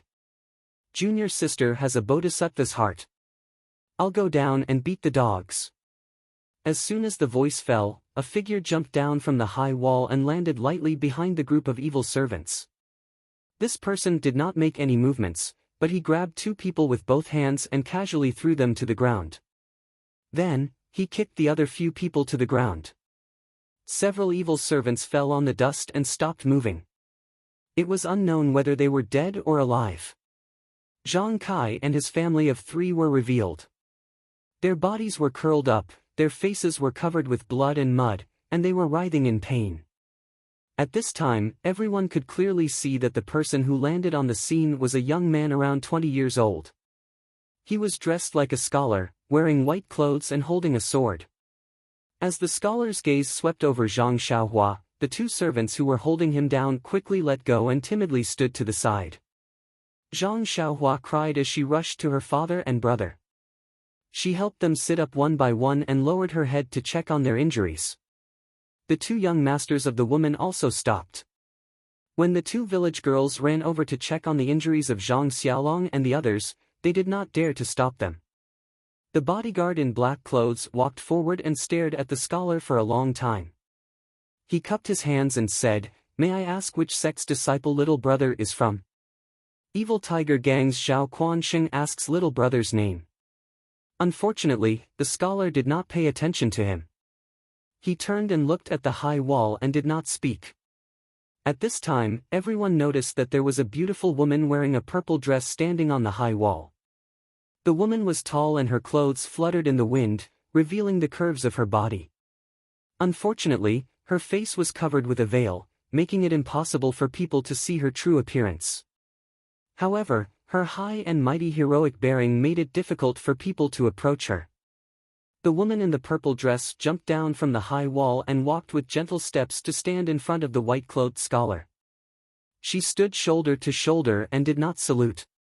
Her pleasant voice rang out again. Evil Tiger Gang, what a great reputation. Is it used to bully men and seize women? I don't know what City is doing. When Evil Tiger Gang's Zhao Quanxing first heard this, his expression was somewhat ugly. He even tightened his grip on his sword. However, when he heard the last part, his expression changed greatly. He had already let go of the sword in his hand. When the woman finished speaking, he immediately cupped his hands and saluted again. He respectfully said to the woman, "This one is a disciple of the gang's Black Tiger Hall. I have been ordered by the hall master to protect the young masters of the guard. Since this lady is acquainted with our gang master, please forgive me if I have offended you." Acquainted with your gang master? Hee, you sure know how to take advantage of the situation. We have been watching for a long time and have seen all of your actions. Although you have the responsibility of protecting him and did not make a move, it is hard to avoid suspicion that you are aiding the evildoers. Just the two dog heads that you are protecting, preying on the common people and raping women. I have long since found them an eyesore. If I don't teach them a lesson, it is hard to guarantee that they won't treat human lives like grass in the future. The white-clothed scholar said with a smile. When Zhao Quanxing heard this, he could not help but frown. He raised his voice and said, "Although the two of you are old acquaintances of my gang master, you have not revealed your identities and have instead interfered with my gang's affairs. Forgive me for not being able to comply." When the woman heard these words, she could not help but chuckle. She said, "You dog, you still dare to quibble. If I don't teach you a lesson, you won't be satisfied." When she finished speaking, she was about to step forward. The white-clothed scholar hurriedly stopped her and said in a low voice, "Junior sister, it is the new year. We are here to watch the fun. If we act rashly and see blood, it will be inauspicious. Moreover, we still have other matters to attend to. But you see how hateful these two dog heads are. Also, the villager who helped out just now was beaten so badly by them. If I don't get justice for them, my heart will not be at ease." The purple-clothed woman said resolutely and decisively. The white-clothed scholar pondered for a moment before saying, "Junior sister, you don't know much about the dangers of this world. Although we've punished these bullies today and helped them vent their anger, we won't be staying here for long. Once we leave, these bullies will find the villagers to vent their anger and maliciously retaliate. Then wouldn't our kindness not only fail to receive a good return, but also bring a terrible disaster to these innocent villagers?" The purple-clothed woman immediately narrowed her almond eyes and said sternly, "I don't believe that the bullies of this remote town have any power. If it doesn't work, I will tell my uncle and send troops to flatten this place." Her voice was loud and was heard by the bodyguard. His heart trembled. He knew that these words were probably not meant to scare him. He thought that if he did not handle this well, it would be difficult to guarantee that he would not be in trouble. Thus, he immediately stepped forward and asked in a warm voice, "Two Xiaoxia brothers, today this Xiao was wrong and I apologize again. I will go and persuade the two young masters. I would also like to ask the two of you to tell us your names so that we can bury the hatchet. After all, we are all trying to make a living in the Jianghu." The purple-clothed woman thought about her companion's words and felt that it made sense. When she heard Zhao Quanxing's words, she turned around and ignored him. She went over to Zhang Kai's side to check on their injuries. The white-clothed scholar then took out a small token and handed it to Zhao Quanxing. Zhao Quanxing took the token and looked at it carefully. It was as if he had been electrocuted. With an even more respectful attitude, he handed the token back to the white-clothed scholar with both hands. He turned around and ran over to the two short fat men who were at a loss. He whispered in their ears for a while. The two men's faces became even more unsightly and even somewhat pale. They trembled as they walked in front of the white-clothed scholar and bowed their heads in apology. The white-clothed scholar smiled and shook his head. The corner of his mouth slanted towards the purple-clothed woman. The two men could only walk back to the purple-clothed woman's side and continuously bow and beg for forgiveness. The purple-clothed woman also had a look of indifference and showed no signs of relenting. The two short fat men were also clever. Seeing that there was no effect, they immediately turned to Zhang Kai's family and the two village girls to beg for forgiveness. Farmers were naturally not very shrewd. The fat man only said a few words and the village girl and Zhang Kai's faces relaxed. Only Zhang Xiaohua kept a straight face and didn't say anything. There was only coldness on her face. The village girl looked at Zhang Kai and Zhang Kai nodded. Only then did she say to the purple-clothed woman, "This sister, you see." The purple-clothed woman said, "You don't need to look at my face. I'll listen to you." However, the death penalty for these two fat men can be forgiven, but punishment is inevitable. Have them pay 200 taels of silver to treat your injuries. As for you two dogheads, if you dare to cause trouble for them again and I find out, be careful of your dog lives. When the two fat men heard this, they were overjoyed and immediately agreed. They even said that they wouldn't dare in the future. They took out a few banknotes from their pockets and didn't even count them. They quickly stuffed them into Zhang Kai's hands. Then, they didn't dare to leave. They anxiously looked at the purple-clothed woman and waited for her to say, "Scram." Only then did they dejectedly run back to the black-clothed bodyguard. When the white-robed scholar saw that they had returned, he didn't say anything. He walked over to the servants who had been kicked to the ground by him and gave each of them another kick. Only then did these people stand up and gather around the two fat men. When Zhao Quansheng saw that the matter had come to an end, he didn't dare to say anything else. He cupped his hands in salute to the two people and quickly left with the group of people. After they left, the surrounding people who were watching the show also came over. However, they still looked at the man and woman in awe, not daring to come closer. The white-clothed scholar walked over to Zhang Kai and the others and asked, "Can you still walk?" Zhang Kai replied, "Benefactor, we can walk." The white-clothed scholar said, "Then let's leave here first. Put away the banknotes in your hands. We'll talk when we're outside the town." After saying this, he and the purple-clothed woman left first. Zhang Xiaohua and the two village girls each supported one person and followed them out of Lu town. Zhang Kai's group looked very strange and aroused everyone's curiosity. The man and woman in front were dressed gorgeously. The woman even wore a veil. The people behind them were obviously farmers. Moreover, 3 of them had bruises on their faces. Their clothes were tattered and there was still blood on their faces that hadn't been wiped clean. There was also a young man whose injuries weren't as serious as the others, but his cheeks were also swollen. The corner of his mouth was broken and his clothes were also dirty. Although everyone's eyes were staring at their backs, when they saw the swords in the young man and woman's hands, no one dared to stop them and ask questions. No one dared to follow them to see what was going on. There was a small stream half a li east of Lu town.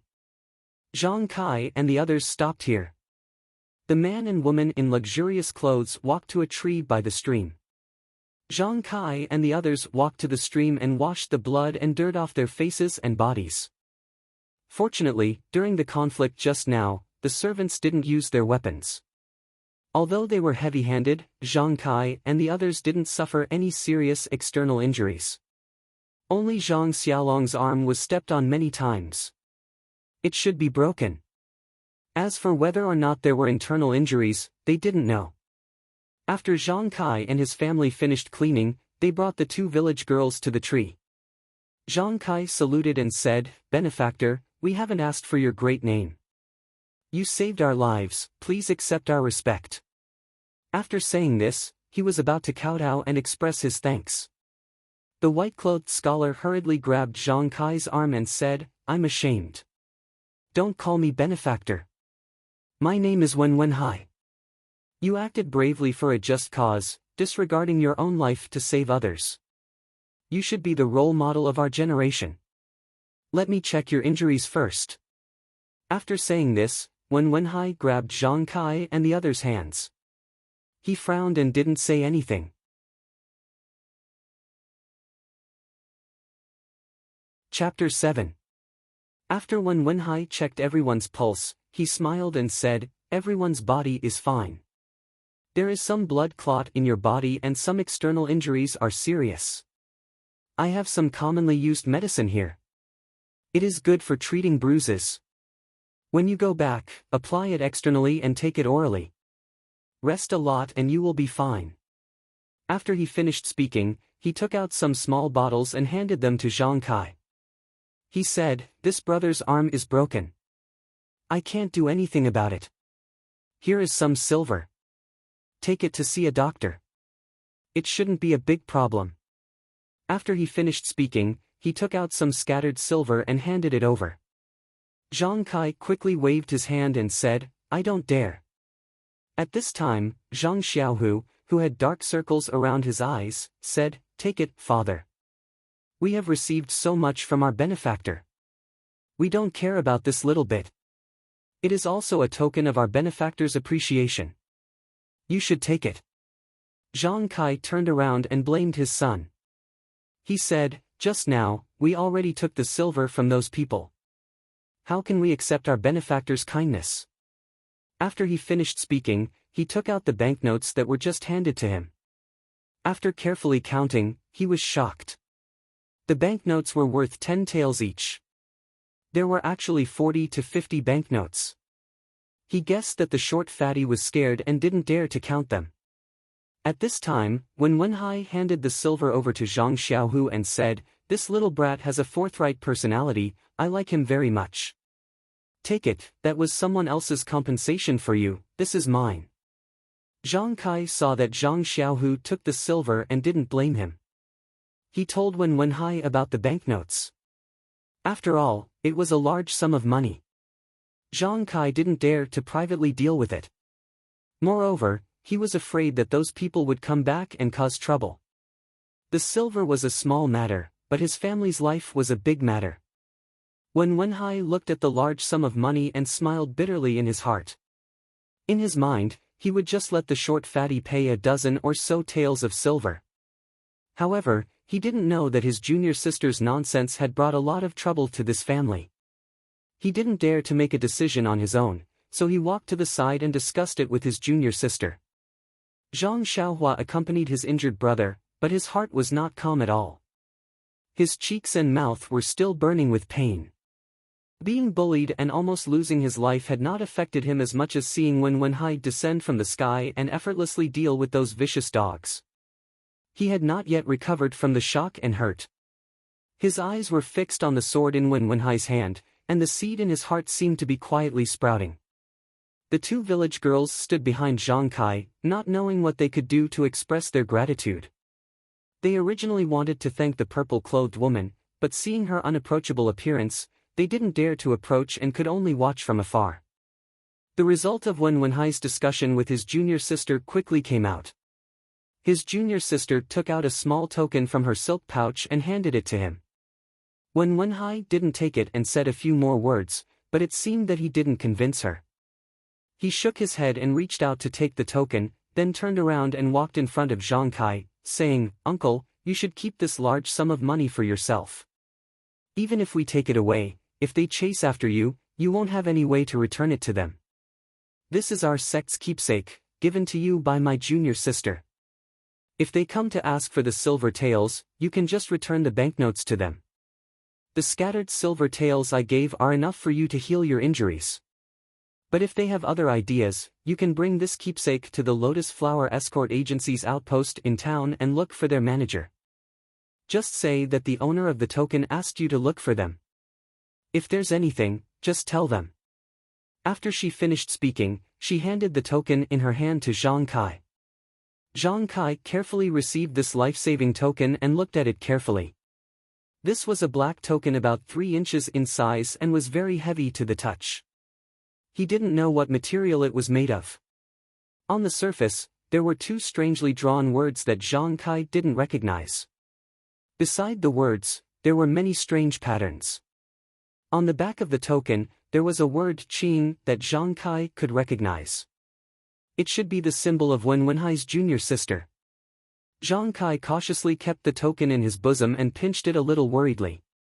After confirming the existence of the token, he heaved a sigh of relief in his heart. When Wenhai waited for Zhang Kai to keep the token before she cupped her fists and said, "Everyone, we still have important matters to attend to. We won't be escorting you back to the village. In the future, if you have the opportunity to come to Pingyang City, please come and find me. We'll meet again someday." After she finished speaking, she didn't wait for Zhang Kai and the others to speak. She turned around and left with the woman in purple. Looking at their figures, they seemed normal, but in reality, they were very fast. In the blink of an eye, they disappeared from Zhang Kai and the others' sight. From the beginning to the end, the woman in purple didn't say a word to them when they left Lu Town. She also didn't take off her mask, so Zhang Kai and his family didn't even know her name or what she looked like. They only knew that she spoke very pleasantly. After the two people had walked far away, Zhang Kai and the others finally retracted their gazes. Zhang Xiaohua muttered, "Those two people ran so fast." Zhang Xiaohu said, "You don't know, right? Xiaohua, this is the legendary Qinggong." Zhang Xiaohua asked, "You've seen it before?" Zhang Xiaohu said, "I haven't seen it before." "I guessed it. You didn't see that they didn't run, but they ran faster than running. They were also holding swords. I guess it's Qinggong." Zhang Xiaohua blinked and didn't ask any more questions. The two village girls walked over and bowed to Zhang Kai to express their gratitude. "Thank you, Uncle, for saving our lives. If it wasn't for Uncle, we..." As the two spoke, tears welled up in their eyes. They were still afraid of what had just happened. Zhang Kai waved his hand and said, "We're all farmers. It's only right that we help each other. Let's not talk too much. Let's leave this place first. After a long time, it's inevitable that people will come over." "Which village are you from?" The taller village girl said, "We live in Baligo. My name is Lu Qian and this is my cousin Lu Yeye." Zhang Kai pondered for a moment and said, "Baligo is to the west of Lu Town. If we want to go back, we'll have to pass through the town. In this situation, it's better not to go into the town. If we go around the town, it's getting late and we probably won't be able to reach home before dark. Miss, we live in the Guizhuang house. It's to the north of the town. Why don't you stay with us for the night and we'll send you back tomorrow?" Lu Qian looked at the sky and said, "Then we'll have to trouble Uncle." Everyone got up. Taking advantage of the fact that it was still early, they dragged their injured bodies and hurried on their way. They wanted to reach home as soon as possible. 30 li was not a short distance for Zhang Kai and the rest who weren't injured. Moreover, they had to go around the east of Lu Town. Needless to say, the journey was difficult. By the time they reached the Guizhuang house, the sky was already dark. Zhang Kai originally wanted to go through the small bamboo forest next to the village so as not to attract other people's attention. However, looking at the sky, it wasn't necessary. In the dark, the Guizhuang house was no different from before. There were few people on the small path in the village. Occasionally, people would pass by, but they wouldn't pay too much attention to them. This made Zhang Kai, who had been worried that someone would see his family in a sorry state, heave a sigh of relief. It wasn't until he walked to the gate of his small courtyard and saw the figure of his child's mother under the light that he was completely relieved. When the group of people pushed open the gate and walked into the house, the scene in front of them shocked Guosufei, who had stood up when she heard the door open. She immediately went forward to support Zhang Kai and said anxiously, "Husband, what's going on?" She helped Zhang Kai to a chair and then hurried over to see the child. "Son, is everything okay?" Finally, she saw that there were two girls she didn't know. She didn't dare to ask and looked at Zhang Kai in confusion. Zhang Kai smiled bitterly and said, "The child's mother, it's nothing serious. I can't explain it clearly in a short time. This child is called Lu Qian and that one is called Lu Yeye. They are from Bali Valley. You and Xiaohua take Xiaolong to Old Chen to have his arm checked first. We'll talk about it when we come back. Oh right, let Xiaolong and Xiaohua wash their faces first. Just say that they fell down from a tree." Guosufei was puzzled. She quickly fetched hot water from outside for the two brothers to wash up. She wanted to get water for Zhang Kai and the others, but she was stopped by Zhang Kai and urged to treat the child's injury first. Lu Qian also wanted to follow, but she was stopped by Zhang Kai. Old Chen was an old veterinarian at the Guizhuang house. He had stayed at the Guizhuang house for a lifetime. His medical skills were not bad. Usually, not only did he treat animals, but many people also came to see him when they had a headache or fever. At this time, Old Chen stayed in his house and asked the child's mother to boil a pot of wine for him. Just as he was about to drink by himself, he heard someone anxiously knocking on his door. The voice was very loud. He guessed that someone in the village was sick. He had to put down the wine cup in his hand and get up to open the door. Old Chen opened the door and saw Guo Sufei and her children. He smiled and said, "Sister, why are you knocking on the door so late? Did the little guy eat too much and have diarrhea?" Guo Sufei carefully helped Xiaolong into the door and said awkwardly, "Boy's uncle, Xiaolong and the others were playing on Dongpa tonight. They accidentally fell down from a tree and fractured their arm. They just came back, so I hurried over. I'm sorry to disturb your rest." When Old Chen heard that Xiaolong's arm was fractured, his face immediately became serious and said, "What are you talking about, sister? It's a serious matter for the child. I have to get up no matter how late it is. Quickly come in and let me take a look." After saying that, Old Chen took them to a clean room specially used for patients. At this time, Old Chen's family also came in. Old Chen asked her to light the oil lamps and then asked Xiaolong to take off the sleeve of the injured arm. He carefully looked at it and used his hand to pinch here and there. He asked Xiaolong how he felt, and then he was obviously relieved. He said to Guo Sufei, "Sister, don't worry. It's not a big deal. It's just a fracture. Usually, cows and horses have more serious fractures. I can treat them. Xiaolong, leave this to me." Old Chen's family said worriedly, "Old man, you just drank. Are you okay?" Old Chen patted his chest, "I've been treating patients for most of my life. This little bit of wine is nothing. Moreover, I haven't started drinking yet. If you don't believe me, you can go take a look at my wine pot." In fact, Guo Sufei had already smelled the smell of wine on Old Chen. However, he was the only doctor in the village, so she could only rely on him. Now that she heard him say that he could take a look at the wine pot, she knew that he didn't drink too much. Only then did she feel relieved.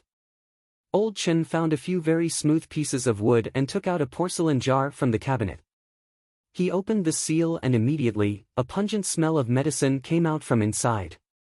Old Chen first used his hands to carefully help Xiaolong's broken arm align.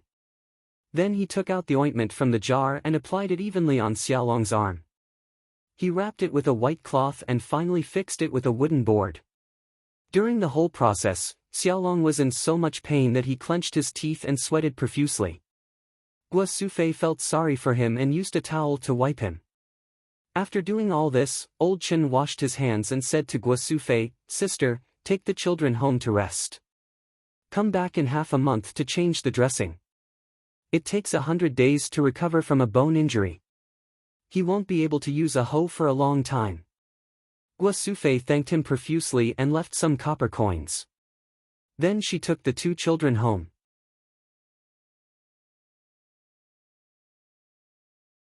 Chapter 8. At home, Zhang Kai and the others had already cleaned up. Everyone was sitting on the chairs waiting for them. Even the old lady who was lying on the bed had gotten up. Guo Sufei hurriedly asked Zhang Xiaolong to speak to her grandmother and explain that there was no big problem with her arm. Only then did the old lady relax and return to her room to rest. Zhang Kai saw that Zhang Xiaolong's arm was bandaged and entered the room. Knowing that there was no big problem, his heart relaxed. Only then did he feel that his body was full of pain and was extremely tired. Thus, he hurriedly asked Guo Sufei to arrange a place for the two girls to stay. This gave Guo Sufei a difficult problem. There weren't many rooms at home, and the three brothers were still squeezed into one room. Seeing Guo Sufei's difficult expression, Lu Qianji said, "Auntie, the two of us can just deal with it for one night. don't be troubled. Guo Sufei thought about it and vacated her room for the two girls to stay with her. She chased Zhang Kai to the small room where Zhang Xiaolong and the others were staying. Zhang Xiaohua slept with her grandmother. Fortunately, there was a place for them to stay. Seeing that the two girls had entered the room to sleep, Zhang Kai took out the medicine that Wen Wenhai had given him and gave it to the three brothers. He also applied external medicine to Zhang Xiaohu and Zhang Xiaohua before letting the three brothers go to sleep. When the children returned to their room, Guo Sufei pulled Zhang Kai to ask about the situation.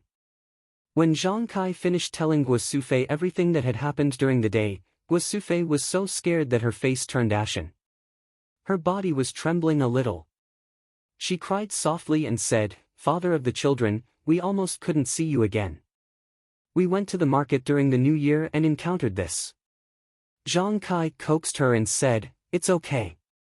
Mother of the children, isn't it all in the past? Hurry up and put away this token and the banknotes. When the sun rises, send the two girls back and give them half." Guo Sufei said, "There's so much money.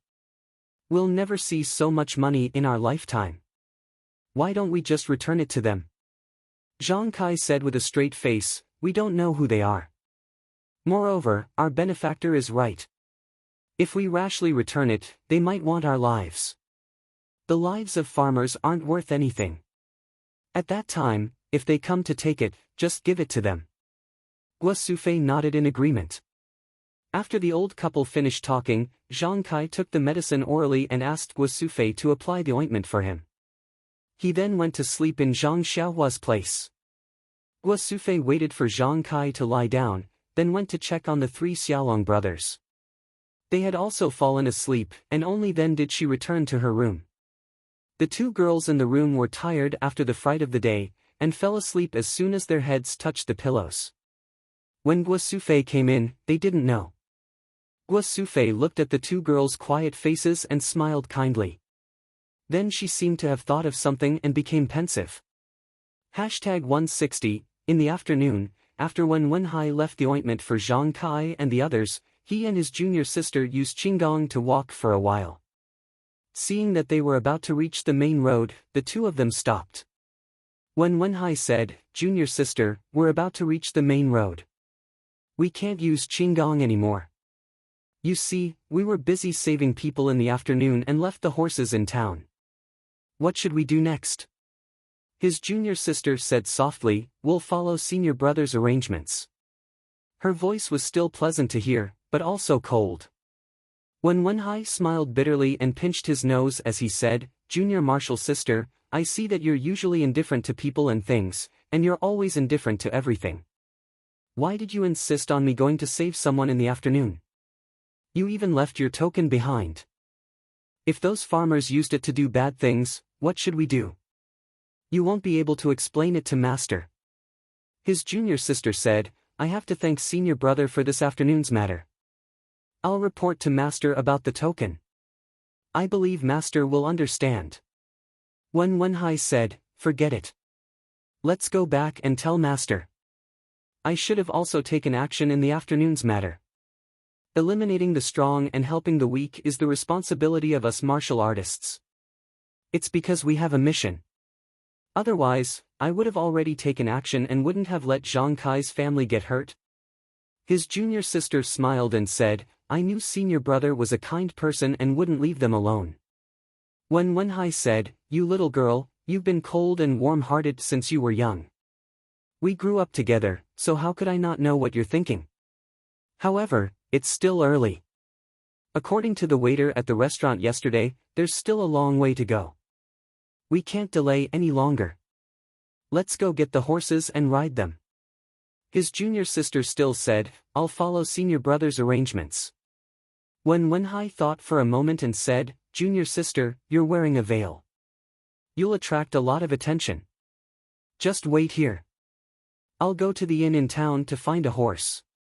After he finished speaking, he didn't wait for her to speak and walked towards Lu Town. His junior sister didn't say, "I'll follow senior brother's arrangements." After about the time it took for a stick of incense to burn, they heard the sound of horse hooves coming from the main road. His junior sister raised her head and saw Wen Wenhai riding his horse over. When Wen Wenhai's horse came to her side, the junior sister took the reins he threw to her. She stepped on the stirrups and jumped onto the horse. With a shake of the reins, she shot out like an arrow, leaving behind a trail of dust along the main road. Wen Wenhai shook his head and smiled. He also shook the reins and patted his horse to chase after her. Back to the evil tiger gangs, Zhao Quansheng and the two short fat men, as well as a group of servants, dejectedly walked back. Along the way, many people saw them from a distance and quickly avoided them. There were also many people who saw that they weren't as arrogant as they were in the past and were endlessly puzzled. These two people were the sons of a wealthy merchant in Lu Town. Normally, they bullied men and women and did many bad things. Today, the two families had invited all the important people in Lu Town to a banquet. Among these people were the evil tiger gang members. This was why the two of them had the time to sneak out and live freely. At this time, the banquet had already ended. Only the leader of the evil tiger gang and the wealthy merchant were left sitting in the garden. Seeing them leave in such a good mood and return disappointed, they found it strange and called them over to ask. Zhao Quansheng saw that the two fat men didn't dare to say anything, so he went over and reported one by one. When Zhao Quansheng said that the two of them had taken liberties with two village girls, the wealthy merchant glared at the two fat men and didn't say anything. When he said that a few farmers had actually come out to fight, the wealthy merchant frowned and said, "Where did these bumpkins come from? How dare they cause trouble?" Zhao Quansheng didn't reply and continued to report. When he said that two people from the Jianghu had come out, the wealthy merchant's expression changed. The fat on his face trembled as he looked at the leader of the evil tiger gang. This leader was his relative, so they had always been very close. Only then did the leader frown and didn't say anything. He even picked up his teacup and drank some tea. However, when Zhao Quansheng finished speaking and mentioned the token that the white-clothed scholar had taken out, his hand stopped and he nervously asked, "What is written on it?" Zhao Quansheng still had a frightened expression as he replied, "Misty." Clang! The leader's teacup fell to the ground and shattered into pieces. The wealthy merchant didn't care too much at first, but when he saw that his usually calm relative was scared to this extent, he couldn't help but be shocked.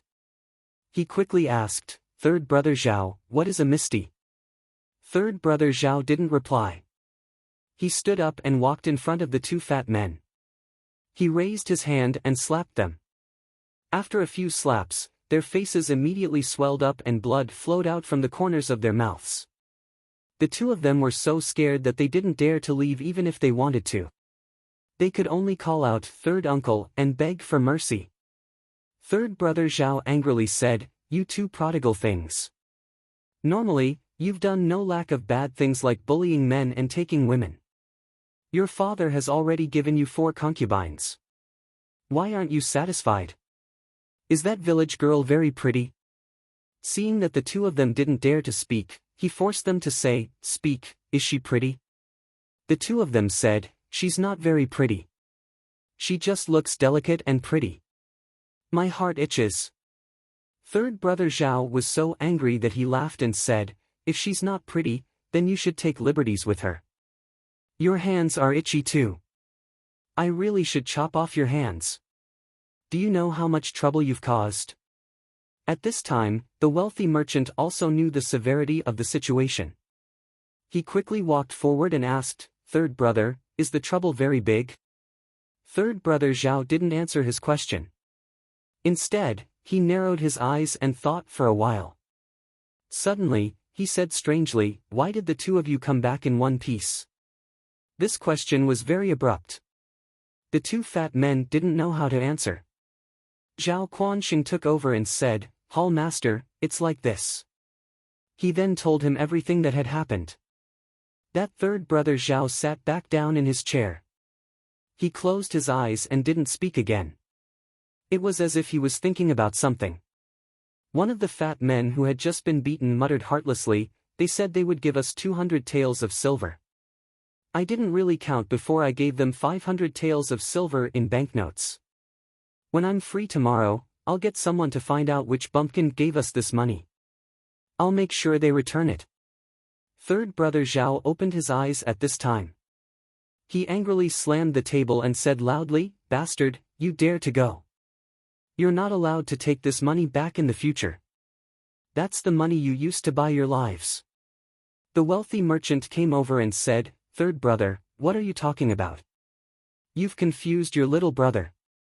500 taels of silver isn't much, but you still have to let me know the reason." Third brother Zhao smiled wryly and said, "Little brother, you know Wu Jianzhuang, right?" The wealthy merchant said puzzledly, "I know. Isn't that the big backer of your evil tiger gang?" "Of course I know this." Third brother Zhao continued, "Then you know the Lotus Flower Escort Agency." The wealthy merchant nodded and said he knew. Lotus Flower Escort Agency and Wu Jianzhuang, who is more powerful? Third brother Zhao asked. The wealthy merchant smiled and said, "Everyone's power is the same. There's no clear winner." Third brother Zhao smiled wryly and said, "Little brother thinks too highly of us. Wu Jianzhuang is much weaker than the Lotus Flower Escort Agency. Everyone in the Jianghu knows this. You don't have to flatter us." "But, what does this Lotus Flower Escort Agency have to do with the Misty School?" The wealthy merchant was a bit puzzled. The Lotus Flower Escort Agency is only a branch of the Misty School's outer hall. Third brother Zhao's words were like a huge stick that hit everyone's heads. The two short fat men were stunned. They never would have thought that taking liberties with two village girls who weren't pretty in this small Lu town would cause such a big problem. Luckily, when Zhao Quansheng asked them to pay the money, although they were extremely unwilling, they still obediently followed his orders. Otherwise, the two fat men wouldn't have dared to think any further. Number 160.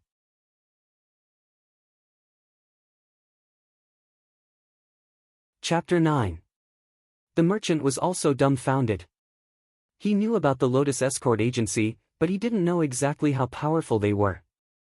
However, there was one thing he was extremely clear about, and that was that if the Lotus Escort Agency wanted to wipe out his entire family, it would be as easy as flipping a hand. The merchant sat there thinking about the past and the future, his mind in a complete mess. At this time, Brother Zhao San's voice sounded, "Brother, there's no need to be so pessimistic. Since the two nephews have returned safely and have paid the compensation, and the people involved aren't from the Misty School, there shouldn't be any other big issues. However, brother, remember to stop here.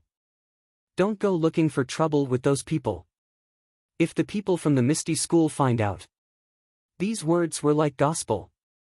When the merchant heard this, he immediately woke up and said, "I know, Brother Zhao.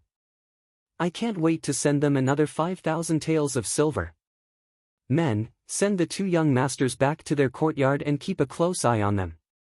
Tell them not to come out for a month, no, 3 months. Don't lock them in the courtyard yet." Brother Zhao San stopped the merchant's orders. "Don't give them any medicine for their injuries. Just leave them like this, their faces are swollen. It's best to give them a few more beatings so that they can't walk normally. Tomorrow, let them eat and drink in restaurants and other places. Let people spread rumors that the two of them took liberties with a village girl and were taught a lesson by you." The merchant was overjoyed when he heard this and gave a thumbs up. "Brother Zhao, good idea. Men, give these two animals 10 beatings."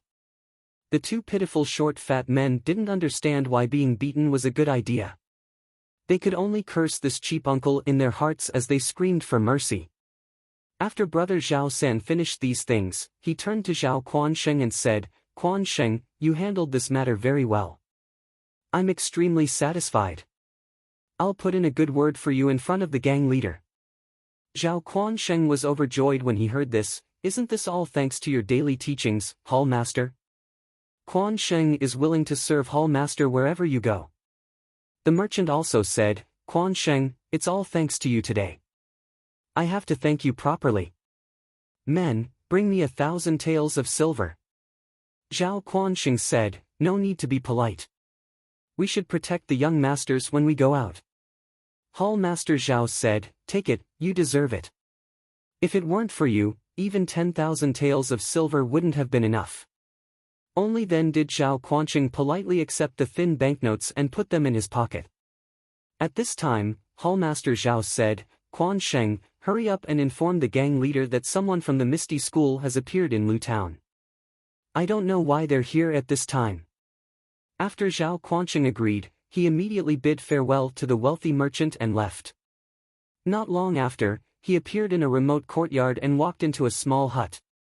After a while, the window of the hut opened and a carrier pigeon flew out. It circled in the air for a moment before it determined the direction and flew towards a certain place. The pigeons flew very fast, but when the sky was almost dark, they arrived in front of a very hidden village. The pigeons circled in the air for a while before landing on the east side of the village. This was a very large manor. The surrounding walls weren't very high and there were many houses scattered around the walls. These houses were all in the same style. There weren't any tall buildings and they had gray walls and gray roofs.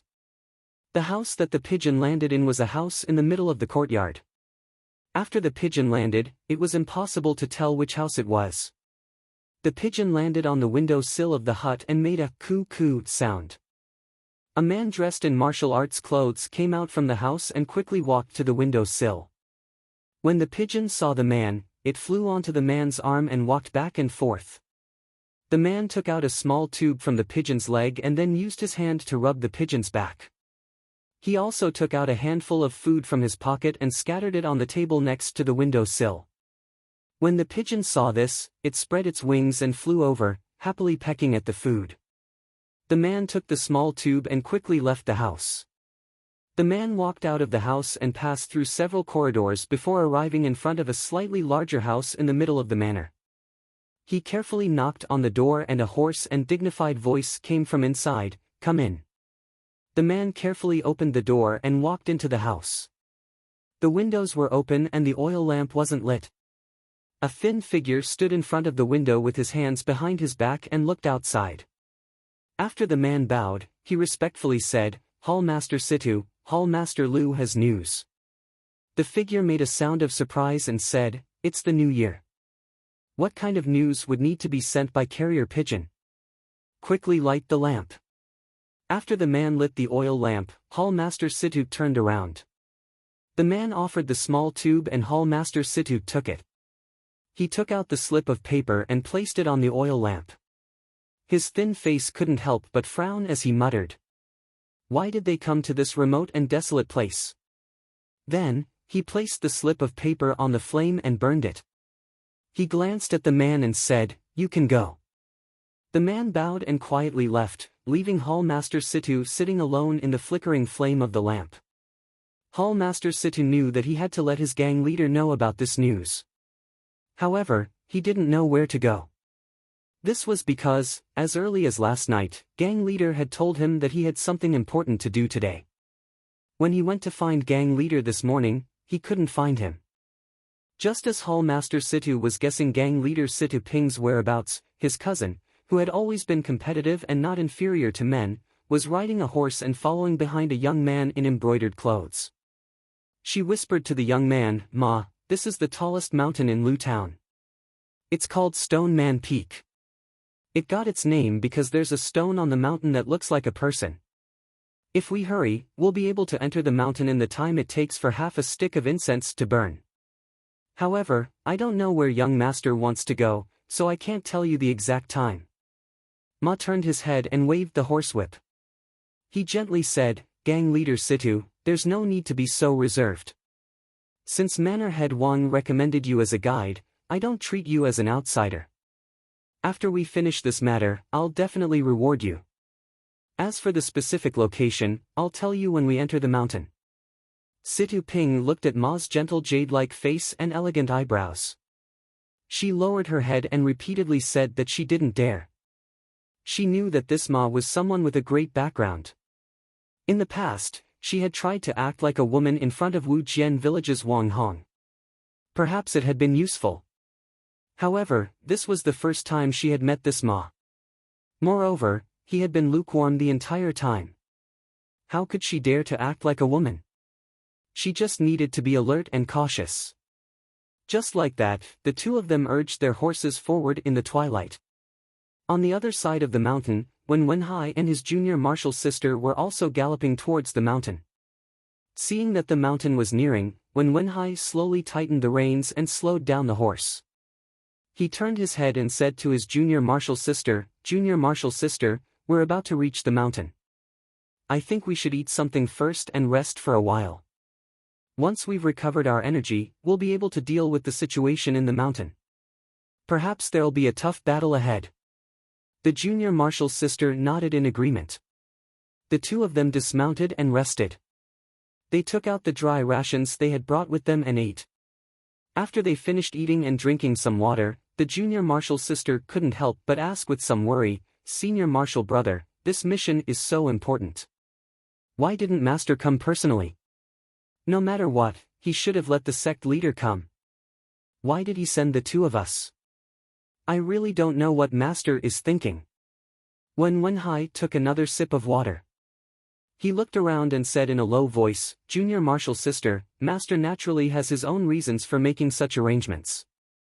Before we set off, he told me in advance that in order to not attract the attention of other sects, the second-generation disciples of the various sects will be sent for this mission. Moreover, there will be an elder presiding over it for us. We'll know the specifics when the time comes. We'll just have to listen to the elder's arrangements. In any case, this is a lucrative mission. If nothing unexpected happens, we'll be able to complete it perfectly. When we return, Master will reward us handsomely." The junior martial sister said, "I originally thought that this place that I've never heard of would be a remote and desolate place with dangerous mountains and rivers. Along the way, there's actually a beautiful scenery. Although we haven't entered the mountain, it feels majestic. I wonder what it's like inside. It's a pity that we can't appreciate anything at night. Otherwise, this trip wouldn't have been in vain." When Wenhai slapped his forehead, "Junior martial sister actually has such thoughts. Senior martial brother can't compare to you. Could this be the reason why my martial arts aren't as fast as yours?" The junior martial sister didn't answer. He couldn't see her expression under the veil. When Wenhai said again, "Junior martial sister, it's getting late. You should take off your veil. There's no one around here." The junior martial sister still didn't answer. When Wenhai was used to this and said to himself, "All right, it seems like it's not too late. Let's get moving. We should be able to arrive at the scheduled time." After the evil tiger clan's chief Situ accompanied Brocade Clothes Ma into the mountain, they galloped along for a while. Seeing that they were in front of a mountain, Ma stopped his horse and jumped off. Situ Ping also followed suit. Ma said, "Chief Situ, do you know where Five Claw Peak is?" Situ Ping said, "Of course I know. Five Claw Peak is one of the 5 small peaks next to Stoneman Peak. Because its shape is like a monkey's curved finger, it got its name. There's no road to go to that area. Horses can't go there, so we can only climb these mountains." After Ma heard this, he smiled and let go of his horse's reins. The horse went off on its own, looking for hay. Situ Ping also patted his own horse and put the reins on it. The horse also followed Ma's horse. It seemed like it was used to this. Ma said, "Then I'll have to trouble Chief Situ to lead the way." Situ Ping didn't stand on ceremony. He cupped his hands and used his qinggong to climb up the mountain. Situ Ping raised her dantian qi and ran for the time it took to burn 2 sticks of incense in one breath. Gradually, she felt a little weak and tired. At this time, she heard Ma's gentle voice in her ear, "Chief Situ, it's still early now. We can get there at midnight. Why don't we take a few steps to recover our energy? What do you think?" Situ Ping listened to this voice that was neither fast nor slow. He didn't seem to be out of breath at all. Without looking back, she knew that Ma was strolling behind her. She secretly sighed in her heart that the reputation of being a disciple of a famous sect was not in vain. She said, "Thank you for your kindness." Then she stopped and walked slowly on the small path on the mountain. Ma caught up with her from behind and walked side by side with her. He asked as they walked, "Chief Situ, have you been to Five Claw Peak before?" Situ Ping said, "I've been here before." In the summer, the climate in the mountains is cool. We often come here to avoid the heat. The spring in Five Claw Peak is the best. We sometimes spend the night there. Ma nodded and then asked, "Is there anything strange about Five Claw Peak?" Situ Ping said in surprise, "You've been here before. How do you know that there's something strange about Five Claw Peak?" Ma said with a smile, "If I've been here before, I wouldn't have troubled Chief Situ to lead the way." Situ Ping said embarrassedly, "I was just surprised. Please don't blame me." Speaking of Five Claw Peak, the scenery was not much different from Stoneman Peak. The spring water was indeed much sweeter than the other peaks. The strange place was the peak on the ring finger. Halfway up the mountain, there was a forest of wild jujubes. The area was frighteningly large. Very few people went there. Not many people who made a living in the mountains near Stoneman Peak could go there. However, according to the people who went there were man-eating beasts in the forest. Someone once went there to pick wild jujubes and never came out again. Therefore, very few people had the courage to go there. Moreover, wild jujubes were not something precious. Over time, people stopped coming there. 2 years ago, I brought my brothers here once.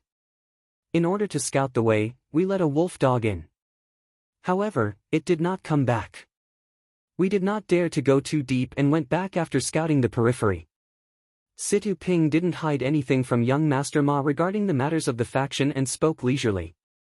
Hearing this, young Master Ma was very satisfied and said, "It's good that Chief Situ knows about that place. In a moment, I'll have to trouble you to bring us there." Situ Ping was stunned. "You? Ma, is there anyone else?" Ma said with a smile, "Of course there are others. However, we'll go to the first peak of Five Claw Peak first and wait for them there. Chief Situ, if you've rested enough, let's go." Situ Ping said, "Yes, young master. Please follow me."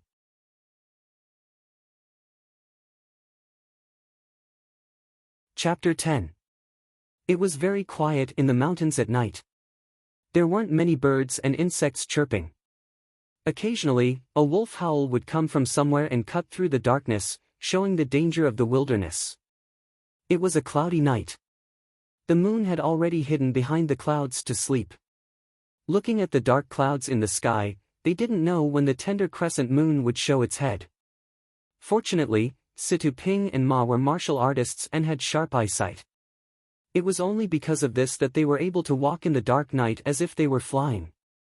When they came to the front of Five Claw Peak, there was a dead silence in front of them. They could only hear the wind blowing. Five Claw Peak's thumb mountain was a short and fat peak. In the dark night, they couldn't see how high it was. On the east side of the peak was a piece of flat land with a radius of 4 to 5 square meters. The terrain was very flat. The ground was full of fallen leaves and withered grass. When they stepped on it, there was a rustling sound. Ma looked around and said to Situ Ping, "It's here. Let's wait here." Then, passing through the withered grass on the flat land, he walked to the side of a protruding rock that was as big as a crouching cow. He flew up and sat down cross-legged. He didn't speak anymore, as if he was meditating. Situ Ping also followed him to the side of the rock. However, she didn't jump on the rock. Instead, she stood leaning on the rock. Her hand held the sword at her waist. Her eyes looked around, observing this familiar place and this strange night. The wind blew like this. The two of them didn't seem to move. Just like this, the time to drink a cup of tea passed. Suddenly, Ma opened his eyes and looked in the direction of the forest in the north. Situ Ping felt Ma's movement and also turned to look at the forest. She listened carefully but didn't find anything. Just as she was surprised, she heard someone using qinggong to rush over from the forest in the north. Situ Ping couldn't help but sigh in her heart, as expected of a disciple of a famous sect. After a while, the people in the night arrived in front of them. It was Wenhai and his junior sister. It seemed that they had abandoned their horses at the foot of the mountain and ran up on foot. Wenhai didn't jump down from the tree in a hurry. He first looked down at the situation in the field. Then, he called his junior sister to jump down from the treetop. He didn't greet the people in the field. Instead, he sat cross-legged under the tree and closed his eyes to meditate like Ma. His junior sister didn't stand. She took out a cushion from her backpack and placed it on the ground. She sat on the cushion. Looking at her appearance, she seemed to be resting. Ma also closed his eyes again, as if he didn't see anyone coming. Situ Ping could only stand there silently. After a while, they opened their eyes at the same time and looked at the path across the mountain. From the end of the path, there was a sound of footsteps. In this quiet wilderness where only the sound of the wind could be heard, these ordinary footsteps seemed a little strange. The footsteps were neither fast nor slow. They came from afar, but they still couldn't see the figure. The four of them were very expectant. They wanted to see who the person walking on the mountain path was. When the person came closer and saw clearly, everyone was even more surprised. It was actually two people walking side by side at the same pace. They had the same figure and the same movements. In the night, they couldn't see if they were wearing the same clothes or if they had the same face. However, looking at the two of them taking half the steps of a normal person, in fact, everyone already knew the answer in their hearts. They all thought at the same time, so, the other family is them. The two of them walked to the side of the field and looked at the two groups of people in the field. They didn't make a sound and didn't enter the field again. They just stood there, straight and motionless. The four people in the field saw that the two of them were standing there motionless. Just like before, they closed their eyes and rested. It seemed that there was still someone who hadn't come. After the time it took to drink a cup of tea, just when everyone was a little anxious, a voice suddenly descended from the sky. The cicadas in winter are mournful. Against the pavilion at night, the shower has just stopped. A figure suddenly appeared in the middle of the field. The 6 people present opened their eyes at the same time. They didn't seem to notice how this person came out, but they all called out at the same time. Yenming Jusher. They only saw that the person who had just arrived had a tall stature. The color of his clothes and headscarf couldn't be seen clearly, but his thin face and a few strands of beard below his chin made him look very familiar to the people of Jianghu. At this time, no one hesitated and stepped forward to say, Yenming Jusher, this junior greets you. Yenming Jusher used his right hand to stroke his beard and said with a smile, this old one has come late and made you all wait. You all aren't familiar with each other yet, right? Let's get to know each other first. In a while, we will need everyone to help each other out. The embroidered robed Ma cupped his fists to everyone and said, this one is Wan Jianfeng Ma Xiangyang. This is the evil tiger gang Situ Ping.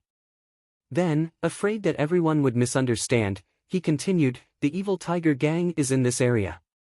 She is my subordinate and has come to be our guide. Yenming Jusher said with a smile, Xiaoxia Ma is truly considerate.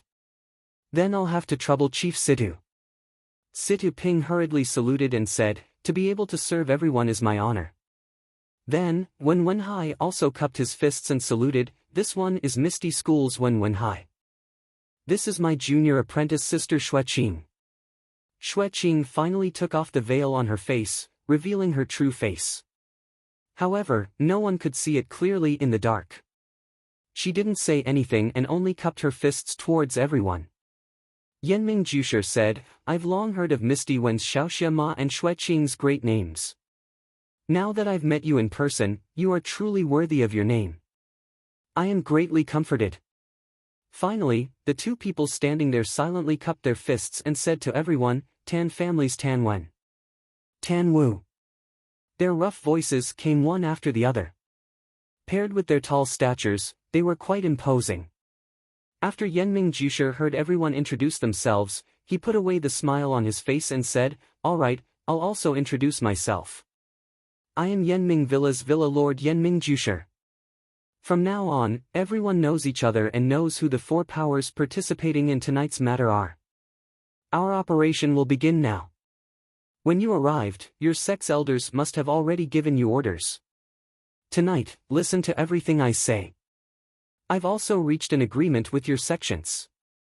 We'll talk about the specifics as we go. Now, take out your tokens. After saying this, Yenming Jusher took out a square-foot piece of leather. Ma Xiangyang, Wen Wenhai, and Tan Wen all took out similar items. Yenming Jusher handed the piece in his hand to Ma Xiangyang and said, "Put them together." The others also handed the leather to Ma Xiangyang. Yenming Jusher then took out a luminous pearl and handed it to Situ Ping, saying, "I'll have to trouble sect leader Situ to take a look at this diagram." Thus, Situ Ping took the luminous pearl.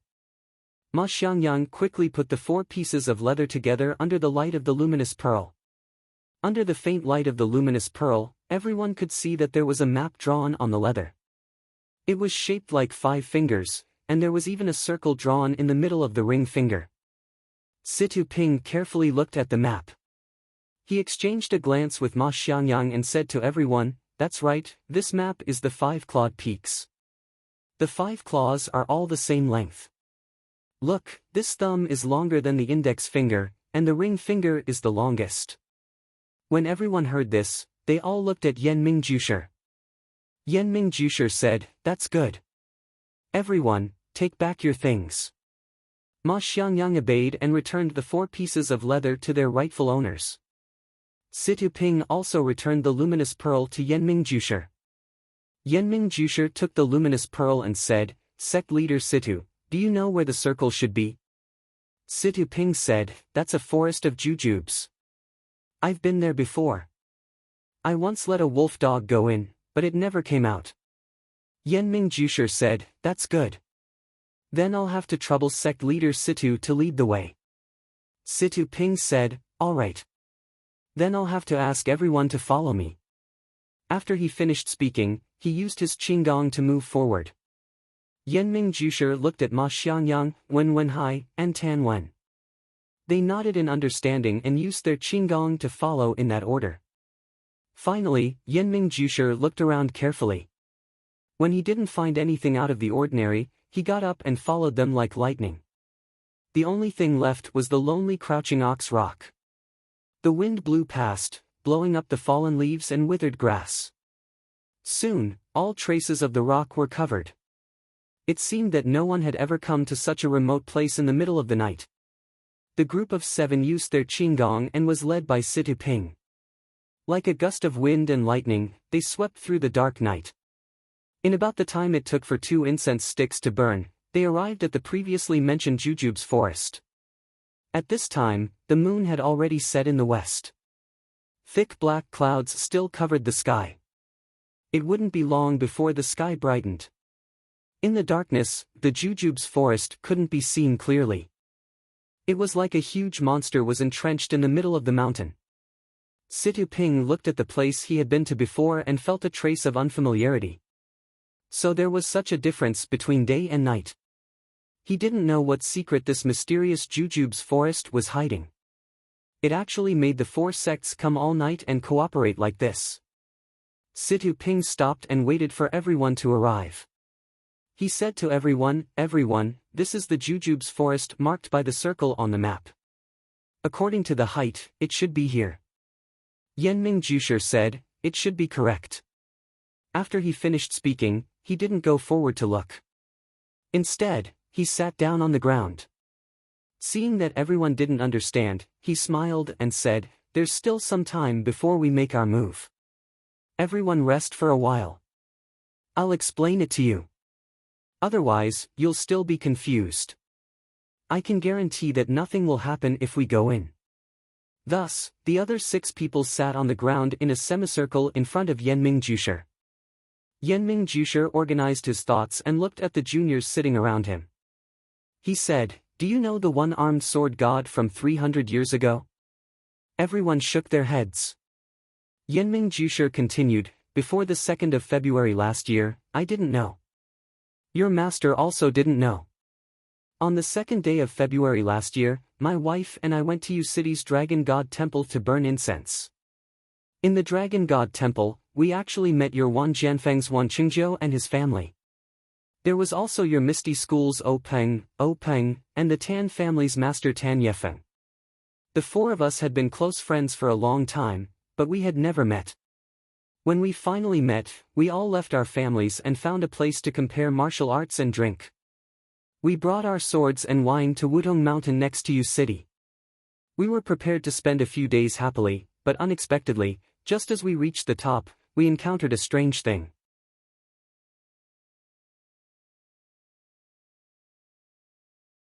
Chapter 11. What strange thing? Xue Qing and Situ Ping asked at the same time. Yanming Jusher continued, when the four of us took the food and wine to the top of the mountain, it was early in the morning and the sun had just risen. When we walked to the only large pine tree at the top of the mountain, we found that someone had already occupied that place. It was an old beggar with white hair and a beard. His face was ruddy and he had the appearance of a transcendent being.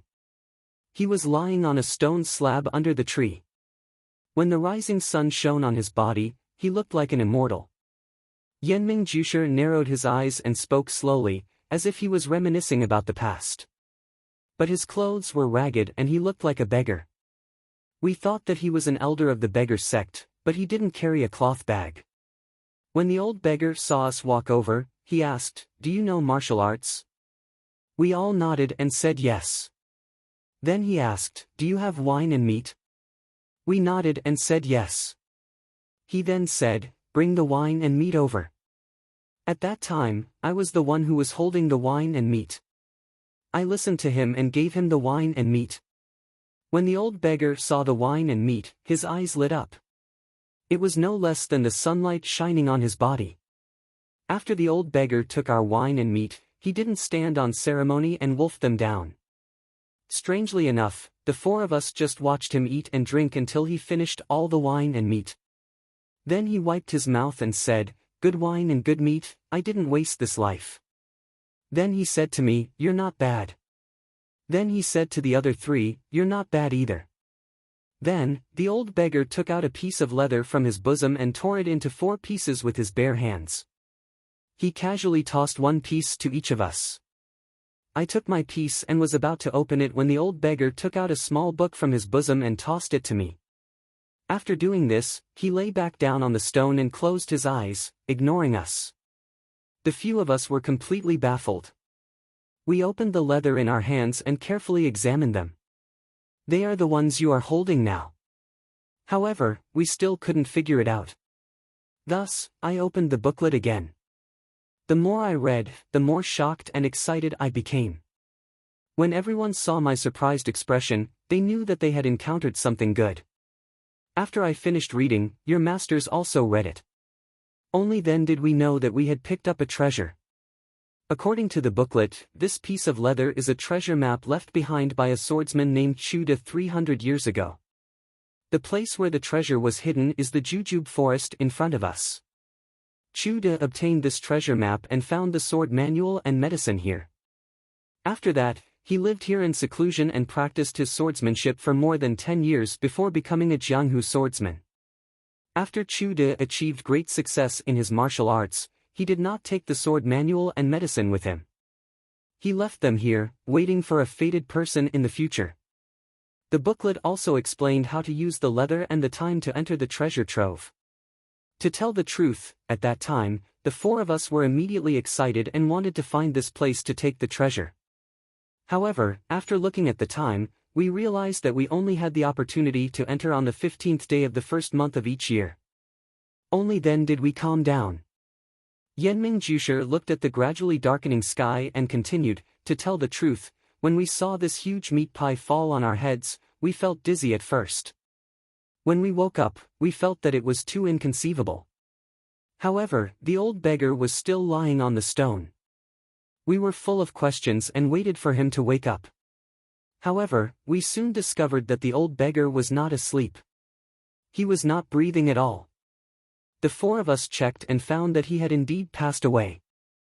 Therefore, after we buried him, we discussed the matter of taking the treasure. However, because it was still early before the 15th day of the first month, we first returned to our respective sects to confirm the authenticity of this treasure. Moreover, we also planned the details of taking the treasure. We also agreed on the time and place of our next meeting. When we met again, we each took out the information we had collected. It turned out that 300 years ago, there was a one-armed swordsman in Jianghu. His name was very ordinary, called Chuda. His martial arts were very high and he was an upright person.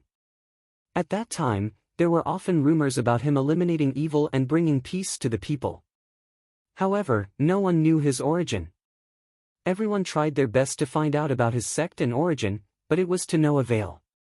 This Chuda never sparred with others because according to him, his sword moves were all killing moves. Once he made a move, there would be blood. He could not be used for sparring. Moreover, he was not famous. Although his martial arts were very high, no one could compare him to the top few in Jianghu. However, according to Taoist master Qing Mao, who was the first in martial arts at that time, he saw Chu Da's swordsmanship and felt that he could not compare to Chu Da's indomitable sword intent.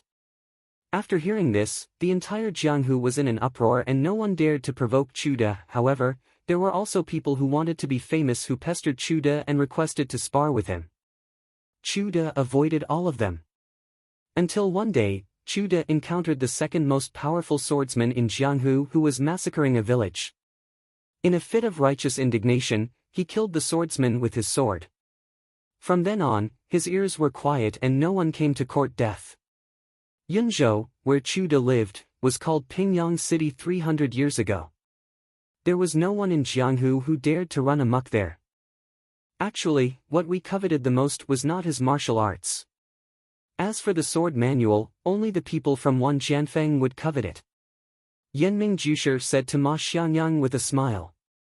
We found out that this Chu Da actually lived to be 120 years old. Ah, the 6 young people who were listening to the story all cried out in surprise. The people of Jianghu could not be compared to ordinary people. They lived their lives on the edge of the blade.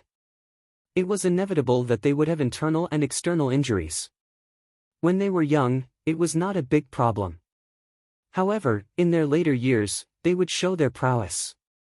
Unless they practiced profound internal strength, very few people lived to be 80 years old. Therefore, it was a miracle that this Chu Da could live to be 120 years old. At this time, the eyes of the few young people lit up. They were all wondering if they could find life-prolonging medicine in the forest. In fact, most of them had the same attitude towards secret manuals. They could not even finish practicing their own martial arts, so how could they have the time to practice something from another sect? Besides, even if it was a top-notch martial art, didn't it still require time and sweat? Everyone present was not young and their meridians had already formed. If they were to practice it again, it would be half the result with twice the effort. Who would be stupid enough to do such a thing? They might as well get some personal benefits. If they could live for 10 more years, that would be 10 more years of enjoyment. They could also practice martial arts for 10 more years. Wouldn't that be better than any top-notch martial art? Of course, if there were any top-notch sword manuals, they could bring them back to their own sect. It could be considered as contributing to the development of the sect. When the time came, it would be recorded in the sect's ancient records and their names would go down in history. As they thought about it, it was as if they could see each other's saliva. Yanming Jusher saw the expressions of the young people and smiled. He continued, therefore, the 4 of us continued to discuss the matter of treasure hunting and obtaining. We also assigned different people to search for similar terrains according to our respective powers. The heavens do not disappoint those who work hard. As early as 2 months ago, we finally found this Stone Man Peak. Finally, according to our previous discussion, in order to not attract the attention of other sects, the few of them will stay in their own sects and only send out their outstanding second-generation disciples. Even the head disciple and other disciples who might attract the attention of others will not be sent out. Instead, I, the Manor Lord who has yet to establish a sect, will lead the people from each sect to obtain the treasure. Of course, you are all reliable members of the sect. You are all the confidants of the head disciple. Before coming, we all discussed that if you have any fortuitous encounters in the treasure trove, it will all belong to you. Immediately, everyone's expressions brightened. They finally understood why their master had sent them and not anyone else. Yanming Jusher continued, now, let's talk about the most important thing. The method of distribution of the treasure. When everyone heard this, their expressions froze as they listened attentively. If the treasure can be divided equally, then it will be divided equally. If there is a difference, then we will divide it equally. As for the rest, how do you think we should divide it? Everyone stared blankly, feeling astonished. This Yenming Jusher was quite humorous. Even at this point, he still wanted to test the younger generation. What a wonderful person. No wonder the masters allowed him to come alone and lead a group of juniors. When Wenhai rubbed his nose and said, "Sir, the people of Jianghu have their own rules. Let's use our fists and feet to decide." The rest of the people also agreed. Yenming Jusher mysteriously said, "Your masters also said the same thing." At first, they said it would be a sword competition, but other than Wan Jianfeng, the others disagreed. Then they said it would be a fist competition, but other than the Misty School, the others also disagreed. Then they said it would be a fist competition, and other than the Misty School, the others also disagreed. Then they said it would be a fist competition, and other than that, the others also disagreed. So they said it would be 3 rounds, with 2 wins out of 3 rounds. But how can you and I have such a good grasp of the martial arts competition?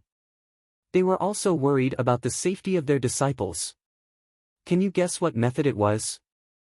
Everyone looked at each other, staring at each other, unable to guess. Yenming Jusher fell to the side and encouraged. Finally, Xue Qing's face was red as he stammered, "Say. Senior, could it be rock, paper, scissors?" After saying this, his face was so red that it was about to drip blood. Yenming Jusher said in surprise, "Heroine Xue's mind is so sharp, you actually guessed it correctly." Everyone was in an uproar, but only when Wenhai had a strange expression on his face. Everyone looked at the thin-faced, pedantic senior in front of them with reverence, and couldn't help but feel a sense of familiarity. They all muttered in their hearts, "Why is there such a big difference between people? Our master always has a straight face. How can he have such a demeanor?" Just as everyone was silently criticizing their master, they saw Scholar Yenming look at the rosy clouds on the horizon. He slapped his forehead and said, "Quick, go to the edge of the forest. Don't miss the time." After saying this, he ran to the edge of the forest. At this time, the sun from the east just happened to peek out from the other side of the mountain. A shadow flashed from the forest, passing between 2 trees at the edge of the forest and quickly retreating toward Stoneman Peak.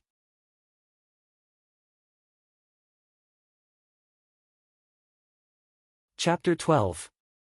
Zhang Xiaohua opened his eyes at the same time as the first ray of sunlight shone onto the wild jujube forest. Something flickered in his dark eyes for a moment before disappearing.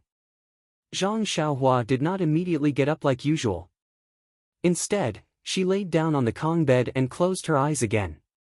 Her swollen cheeks were no longer as painful as last night. If she didn't purposely tug at the corners of her lips, it wouldn't hurt anymore. The wounds on her body were slowly healing, but what about the wounds in her heart? Zhang Xiaohua's mind flashed back to yesterday's events. Father's decision to stop Big Brother from going forward was not wrong. Father was also right. Things that were beyond one's ability, one should not interfere. Hot-blooded impulses could lead to death. It was not wrong for Big Brother to step forward and stop them. Although Miss Liu had only met us once, we had helped each other in the past. Even if she was a stranger, if he had not intervened when he saw her being dragged away and defiled by ugly people, this matter might have become a thorn in his heart that he would never be able to pull out in his lifetime. Thinking about the surrounding people, the numb, happy, and sympathetic faces, did they not want to go forward to stop them? Then, he thought of the 2 short fat men and a group of servants who were like vicious dogs. They were so arrogant and domineering that they did something outrageous in front of so many people. She thought about how her father and 2 elder brothers were trampled under the feet of others, and the miserable state of their fists and feet. Perhaps those evil servants didn't want to take their lives, but only took pleasure in it. They used their bodies as tools to amuse themselves, and let their blood ignite their excitement. However, what if those evil servants wanted to take their lives? Would they be able to escape? Thinking about it again, when Wenhai and his martial sister had descended from the sky and easily knocked down that group of evil servants.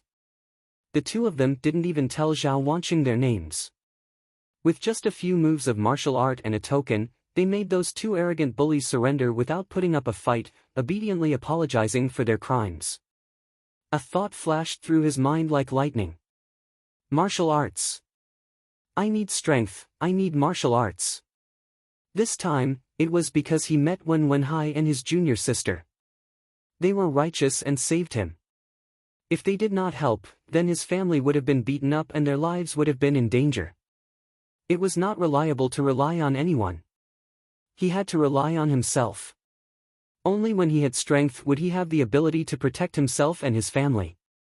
Only then would he have the strength to help others. Zhang Xiaohua's heart suddenly opened up. Since yesterday, his heart had been depressed, but in an instant, it opened up. Just like reclaiming wasteland, with a goal, everything was easy to do. What he lacked was not perseverance, nor was he afraid of suffering, but a direction. With a direction, he could do his best to complete it. Zhang Xiaohua, who had decided on the direction of his career, did not want to stay in bed any longer. He got up from the bed and walked out of his grandmother's hut under the sunlight. The excited Zhang Xiaohua did not know that martial arts was not so easy to learn. Inheritance, talent, perseverance, opportunities, etc., but which youth did not have their own dreams? Which young man wasn't in his prime and full of vigor? Whether successful or unsuccessful, how could the impulsiveness of youth be different? It was just that everyone's path was different. Only when one walked, would they know whether it was right or wrong. Our Zhang Xiaohua was the same. Zhang Xiaohua walked out of the hut and saw his grandmother sitting at the door. He approached and said, "Grandma, it's still early. The wind outside is cold. Come in first. When it's almost noon, you can come out to bask in the sun." Hearing her grandson's voice, Grandma said lovingly, "Xiaohua, Grandma wants to breathe more of the outside air. Grandma wants to live one day at a time. I don't want to stay in the hut every day. But does your body still hurt?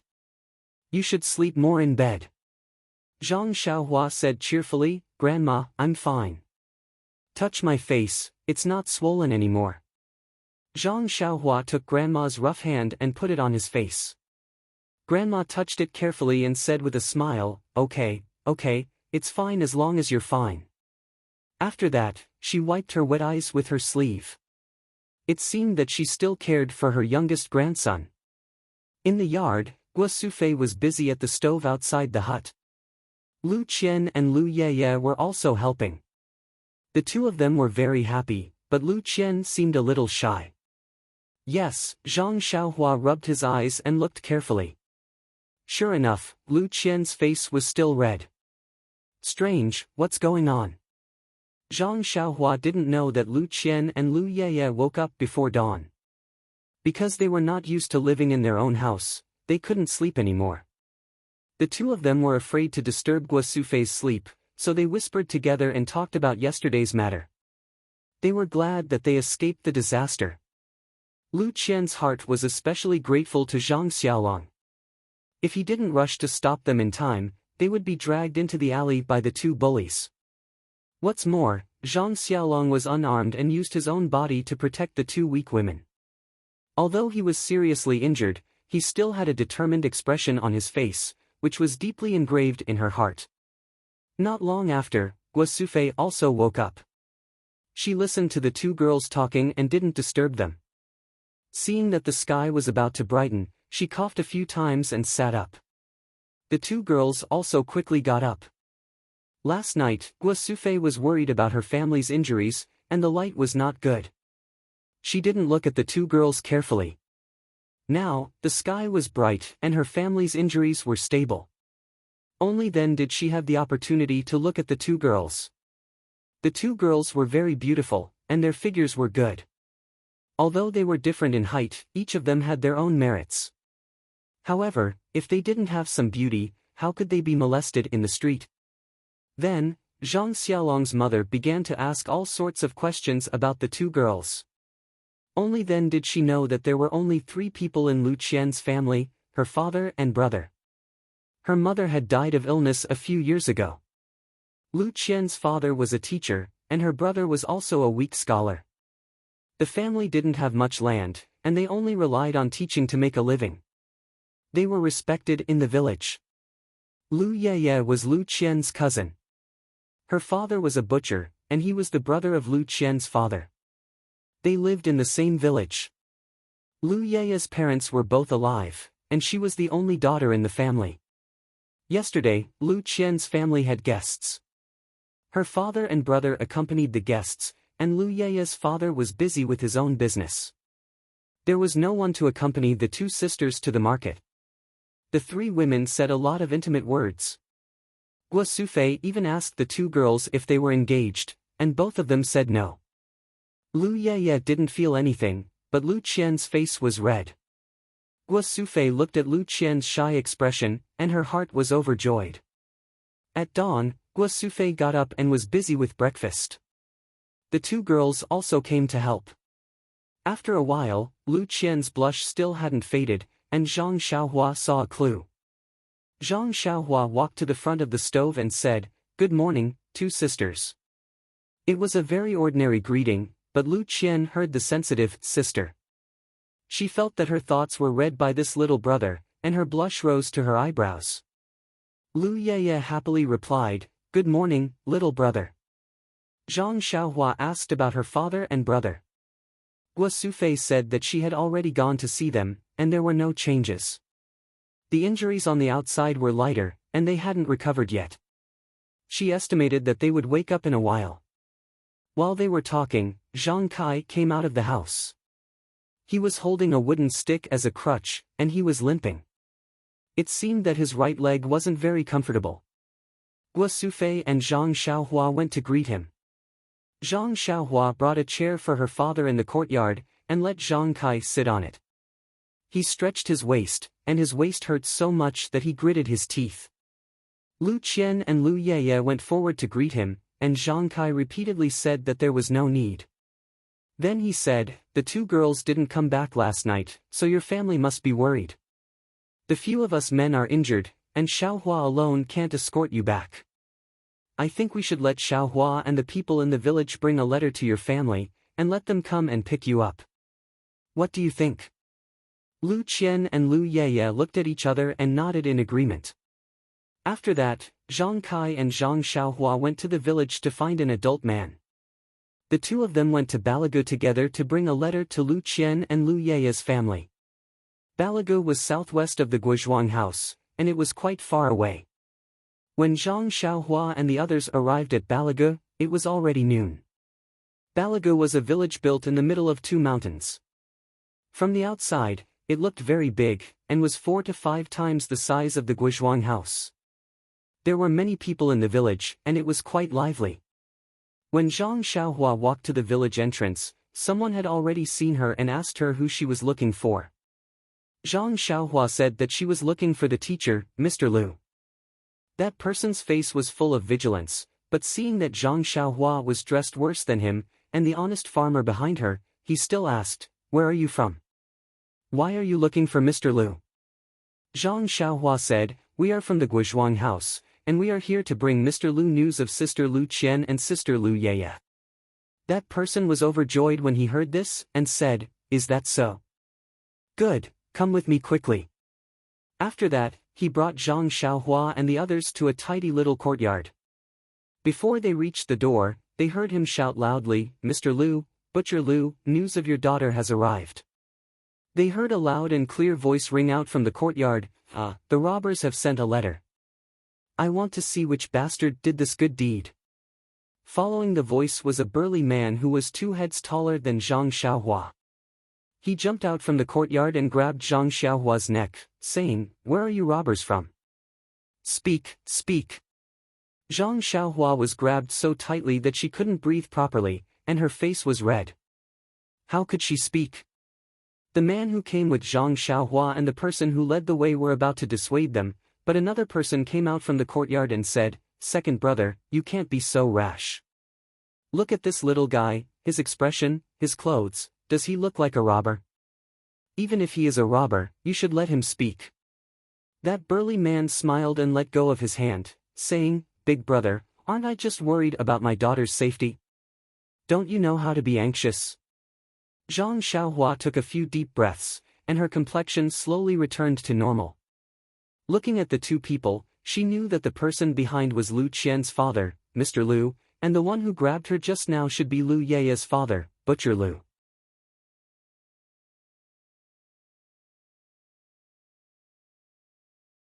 Chapter 13. Only then did the person who brought Zhang Xiaohua and the others speak up, joking with the large man, now Butcher Lu has hurt a good person again. This little brother came from the Guizhuang house and brought news of your family's daughter.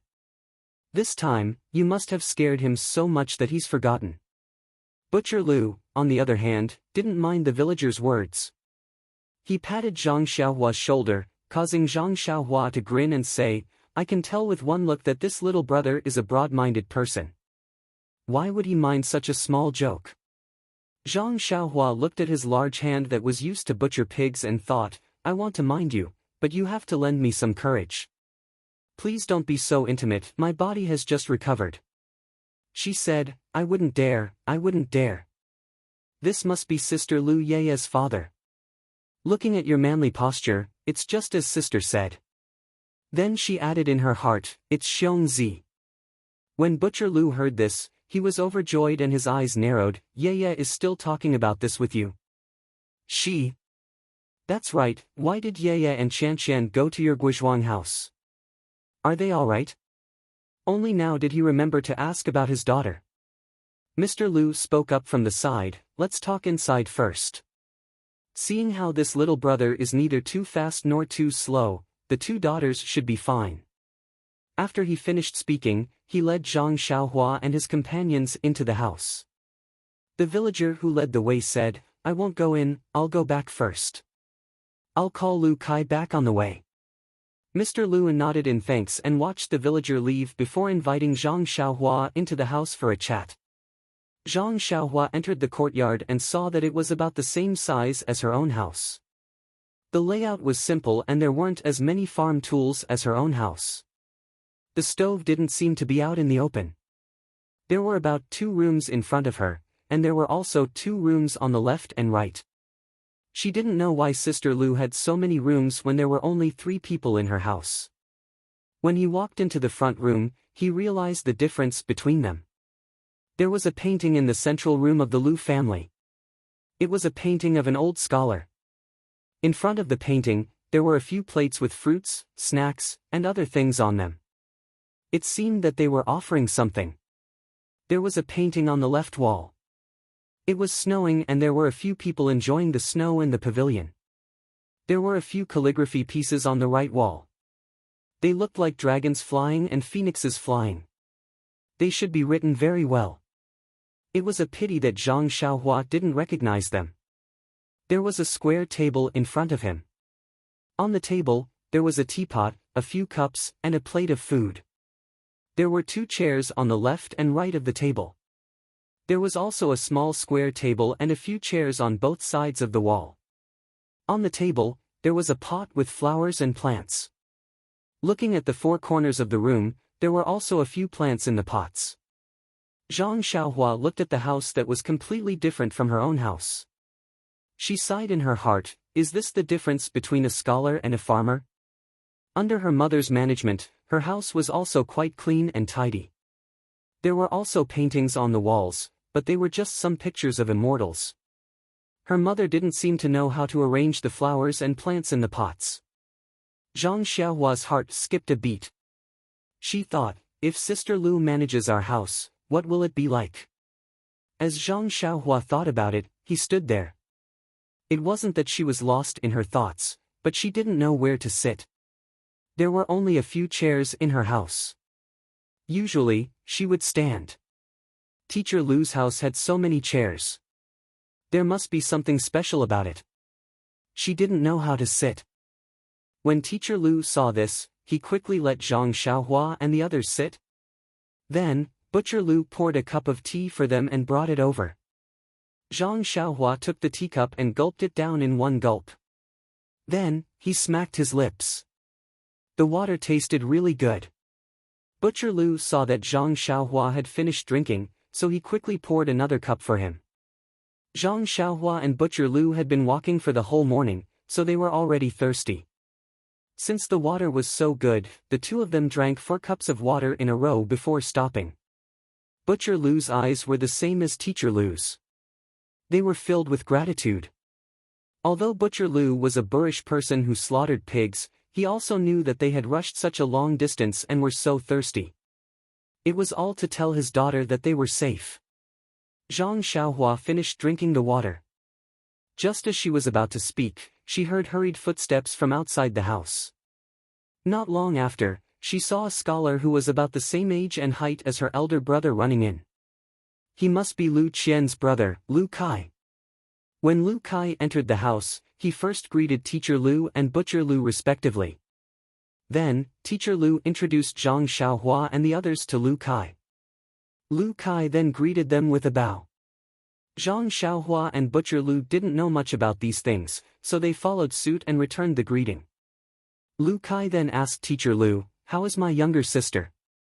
Zhang Xiaohua looked at the scholar who was obviously much thinner than her elder brother.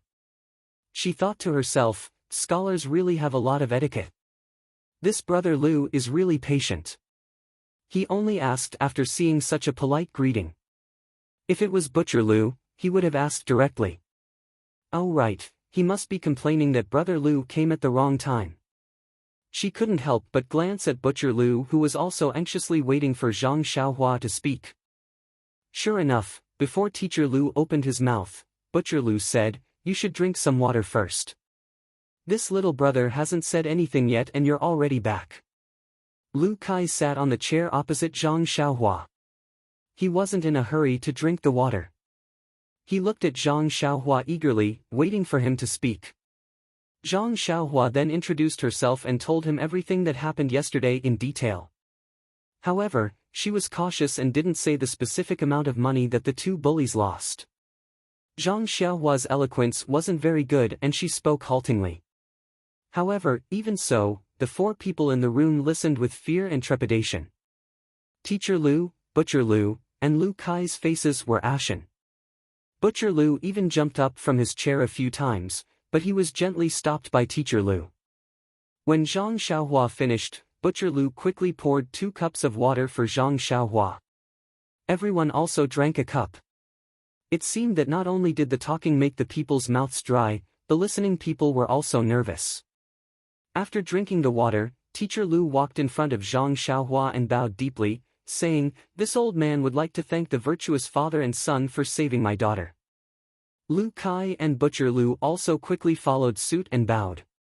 Zhang Xiaohua was so scared that she jumped down from her chair. Why did they have to bow again? She hurriedly bowed in a nondescript manner. Zhang Xiaohua comforted them, saying, "Sister Lu and the others are staying in our house. It's quite good. You don't have to worry." In fact, everyone knew that their loved ones were fine. However, they didn't see their loved ones get out of danger with their own eyes. After all, they felt uneasy. When everyone sat down again, Teacher Lu said, "From the Guizhuang house to here, Xiaohua and the others walked the whole morning. I reckon that we won't be able to bring the children back today. How about this, second brother, you go back first and let sister-in-law prepare lunch. Let Xiaohua and the others eat first. After lunch, let Lu Kai and Xiaohua go to the Guizhuang house. Tomorrow, we'll go together to bring the children back. What do you think?" Butcher Lu said, "No, let me go first. I'm worried. We'll probably have to walk at night to the Guizhuang house later. It'll be safer if I follow." Teacher Lu thought about it and agreed. Lunch was eaten at Butcher Lu's house. Lu Qian wasn't there, so there was no one in Teacher Lu's house to cook. Lu Yeya's mother knew that her daughter was fine and had to entertain her family's benefactor. This meal was exceptionally sumptuous. Zhang Xiaohua, who was already hungry and hadn't eaten red braised pork for a long time, ate until her belly was full. After lunch, Zhang Xiaohua, Lu Qian, and Butcher Lu hurried back to the Guizhuang house. Not to mention for the time being, Wuzhua Peak, which was only a few hundred miles away from them, was another scene altogether. In the morning, when the shadow passed between the two jujube trees, Yanming Jusher flashed between the trees. Fortunately, he was a martial artist and his eyes were especially sharp. Otherwise, it would have been difficult to see clearly. The rest of the people still didn't understand what was going on. They could only stare blankly at Yanming Jusher's back. Yanming Jusher wasn't angry. He raised his voice and said, "Why aren't you guys coming over?" When everyone arrived between the two jujube trees, they looked carefully. It didn't seem to be any different from the other jujube trees. Yanming Jusher smiled and said, "No need to look. It's definitely no different from the others. Otherwise, it wouldn't be so complicated. Now that we're preparing to enter the forest, take out the leather in your hands." The few of them took out the leather as instructed. Yanming Jusher said, "Get some fresh blood and smear it on the top of the back of the leather." After he finished speaking, he took out a dagger, cut his finger, and smeared the blood on the leather. Ma Xiangyang, Wen Wenhai, and Tan Wen all did the same. A line of words appeared on the leather. It was, "Go straight 10 trees, back 6 trees, left 6 trees, right 8 trees." Then, Yanming Jusher put together the words according to the diagram. It was the incantation for entering the forest: go straight 10 trees, right 8 trees, back 6 trees, left 6 trees. Yanming Jusher said, "All right, everyone get ready. We're preparing to enter the forest. I'll lead the way. Xiaoxia Ma and Xiaoxia Wen will follow behind. Heroine Shui and Chief Situ will be in the middle. The Tan brothers will bring up the rear. Everyone, keep your spirits up. Don't fall behind." The jujube forest in front of them was no longer as dark as it was at night. However, the bright sunlight still couldn't penetrate the dense forest. The dense fog in the forest made it difficult to see the end. The cold wind blew through the treetops, making a hoo-hoot sound, but it didn't seem to be able to blow away the light fog. Yanming Jusher took out his dagger and drew a mark on the two jujube trees. Then, he carefully walked through the two ordinary trees. The rest of the group followed the previously agreed upon order, entering in a single file. The dense fog in the forest was very thick. One couldn't see more than 10 feet in front of them. It was also very humid. Not long after, everyone's clothes and shoes were soaked. In order to deal with unexpected danger, everyone held weapons in their hands.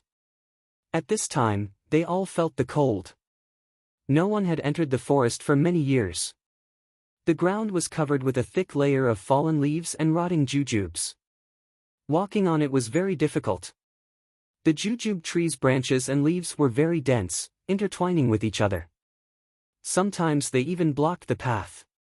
However, no one dared to rashly cut down the branches for fear of causing an accident.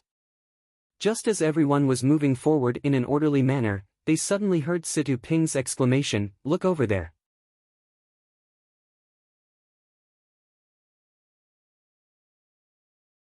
Chapter 14.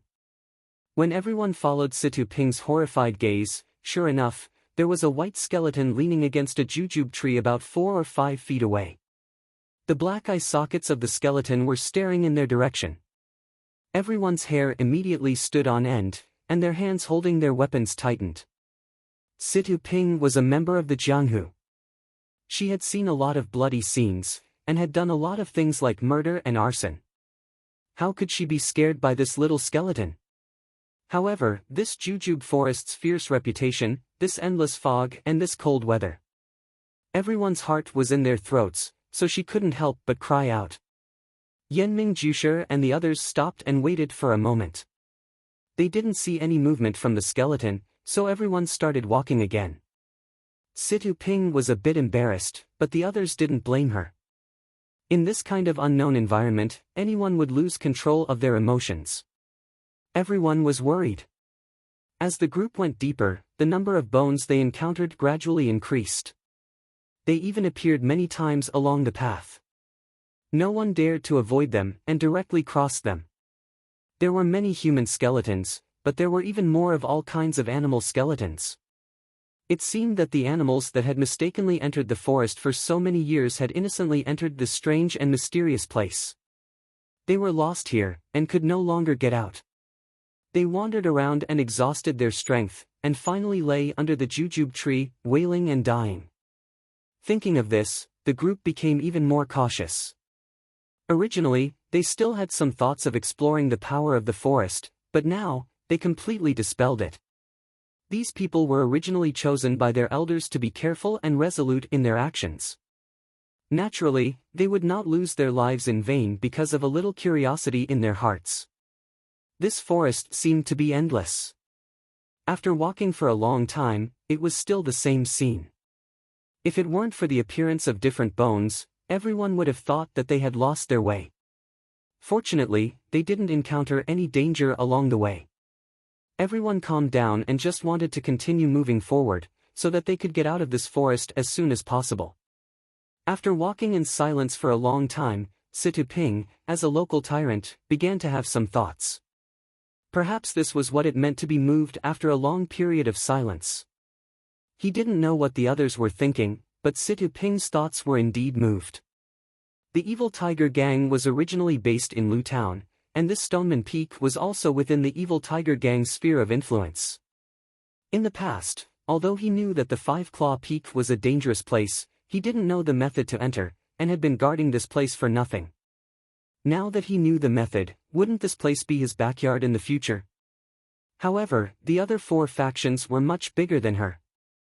How were they going to deal with this secret area? Or would she be abandoned after she lost her use? Her life would be in danger. Just as Situping was thinking about her gains and losses, her feet suddenly tripped on a tree root. Her body slanted to the right. Coincidentally, they were walking very close to the edge of two trees. As soon as Situping felt her body lose balance, she immediately stopped thinking and kicked in the air. Her body nimbly stood upright and steadily landed on the ground. However, she had already deviated from the area between the two trees and was standing next to a jujube tree. This sudden change caused everyone else to stop. Yanming Jusher, Ma Xiangyang, and Wen Wenhai all turned around to look at Situping. Ma Xiangyang looked at the tree root on the ground thoughtfully. Everyone waited for Situping to come out from under the tree so they could continue walking together.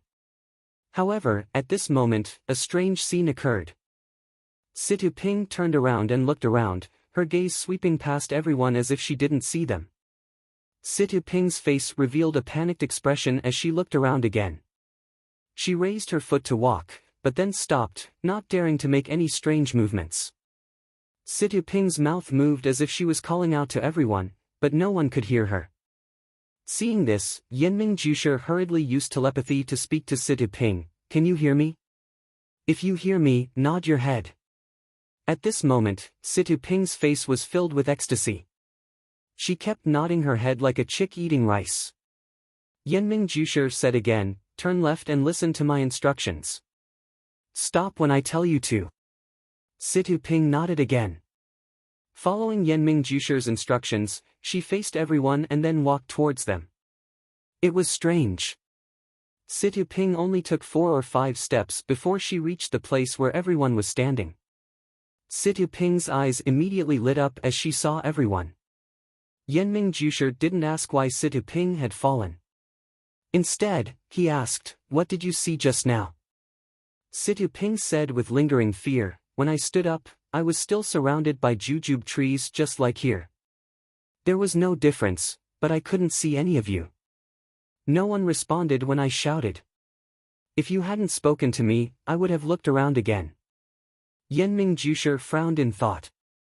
Ma Xiangyang smiled and said to Situping, "Chief Situ, you must be careful where you walk. If you're not careful, you'll lose your life. Lu Town's great foundation will belong to someone else. Take care." Situping bowed his head and said, "Ma, I understand. I'll be careful." Everyone became even more careful on the following road. They knew that this jungle wasn't as peaceful as it seemed on the surface. If something went wrong, they would be trapped and lose their lives here. Situping didn't know, but everyone else did. Shouting was useless. They could only use telepathy. this profound martial art wasn't something that everyone knew. Instead of placing their hopes on others, it was better to be careful. After walking for the time it took for 4 or 5 incense sticks to burn, the number of bones on the road gradually decreased. The fog also thinned. They were about to reach the edge of the jungle. Sure enough, not long after, they saw light in the distance. Yenming Jusher led everyone in a roundabout way according to the mnemonic chant. They were even more careful. Nothing unexpected happened. The group of people followed the mnemonic chant and walked through the last tree safely out of the jungle. What greeted them was a world that left them dumbfounded. In front of them was a secret land that was as warm as spring. The area of this land wasn't very large. In the middle of the land was a large lake. White fog rose from the lake. Beside the lake was a small house made of stone. Around the house were several fields with plants. They couldn't see clearly from far away. Under the leadership of Yenming Jusher, everyone stepped into this place that no one had set foot in for hundreds of years. Yenming Jusher said to everyone, according to the booklet, there is no danger in entering the secret land. Everyone can walk without worry. But, for safety, I suggest that everyone move together. Follow me. Then, he walked to the lake. When everyone walked to the lake, a burst of hot air hit their faces. They saw the lake water bubbling. Yenming Jusher squatted down and found a branch to put in the water. Seeing that there was nothing unusual, he thought about how to know the temperature of the lake water. Tanwu came forward and took out an egg from his arms. He said embarrassedly, I like to drink raw eggs. There are a few left over from yesterday. Now is the time to test the temperature of the water. Then he found a cloth bag and put it in the lake water. Not long after, he took out the egg. Sure enough, it was cooked. This time, everyone's idea of entering the water to explore was dispelled. It seemed that the temperature of this world was different from the outside. It should be related to the lake water. Everyone walked along the lake and walked to the only stone house. Presumably, the treasure that everyone was looking forward to should be inside. After walking half a circle around the lake, they did not see any animals and did not encounter any danger. Everyone's heart was relieved. It seemed that the master's will was not a lie. There were several medicinal fields around the stone house. Most of the medicinal herbs were unknown. After all, they were not pharmacists from the sect. Even the knowledgeable hermit Yenming could only recognize a few of them, such as tianqi, ginseng, atractylodes, golden sunflower, and so on. These medicinal herbs were very ordinary outside, but they were extremely precious here. There was no other reason. Any medicinal herb that had been here for 300 years or longer would be extremely precious. Not to mention the other unknown drugs, which should be something that had been lost over the years. Not to mention what was in the stone house, even the herbs in the herb garden were priceless treasures to the various sections. So everyone looked at these precious things eagerly, thinking about how to bring them back. Yenming Jusher frowned and said to everyone, I didn't think that there would be such precious medicinal herbs here. It's beyond our expectations. But I don't know how to bring them back. Let's go to the stone house first. When we come out, we'll think of a way. In any case, these medicinal herbs don't have legs and can't run away. Don't be greedy. Everyone smiled and followed Yenming Jusher to the stone house. This was a very simple stone house. It was so simple that it did not have a door. Yenming Jusher walked to the empty door, but did not dare to enter. Although it was clearly written in the book that there were no traps here, he still had to be vigilant. He thought for a moment, then picked up a stone from the ground and threw it in. Listening to it, there was only the sound of a stone falling to the ground. There was no other movement. Yenming Jusher then walked into the stone house with a dagger in his hand. The others also followed. The stone house looked small from the outside, but when everyone went inside, they discovered that the area was quite large. It was like a hall, not a room like everyone had imagined. And the hall was not covered in a thick layer of dust because no one had come here for a long time. On the contrary, because there was no door, the ventilation was good, and there was no smell of dust in the room. Directly across from the hall was a smooth wall. The top was empty, and it felt like there should have been a portrait or something on it in the past. Below the wall was a long table and a square table. There was an incense burner on the long table. Far from the incense burner, there was a small square flat box. And on the table below the long table, there were 4 square brocade boxes casually placed. They had an antique look, and the patterns were not present today. There were 3 chairs on both sides of the square table. They were all placed casually, and there was a praying mat on each chair. There was nothing on the wall on their left, and there was a hole in it. It was probably a window. On the wall on their right, there were 3 paintings hanging on the wall. One was a man in brocade clothes, holding a knife in his hand, and riding a horse forward. Another was a scholar in white clothes, with a sword hanging at his waist, strolling leisurely. The last painting was a woman, her face covered with a white veil. Her figure was graceful, and she held a long whip in her hand, standing beside a small bridge. The 3 paintings had been eroded by time, and were not very clear. Moreover, there were no words on the 3 paintings, so no one could understand what they meant. No one could tell if there was a one-armed swordsman in the painting.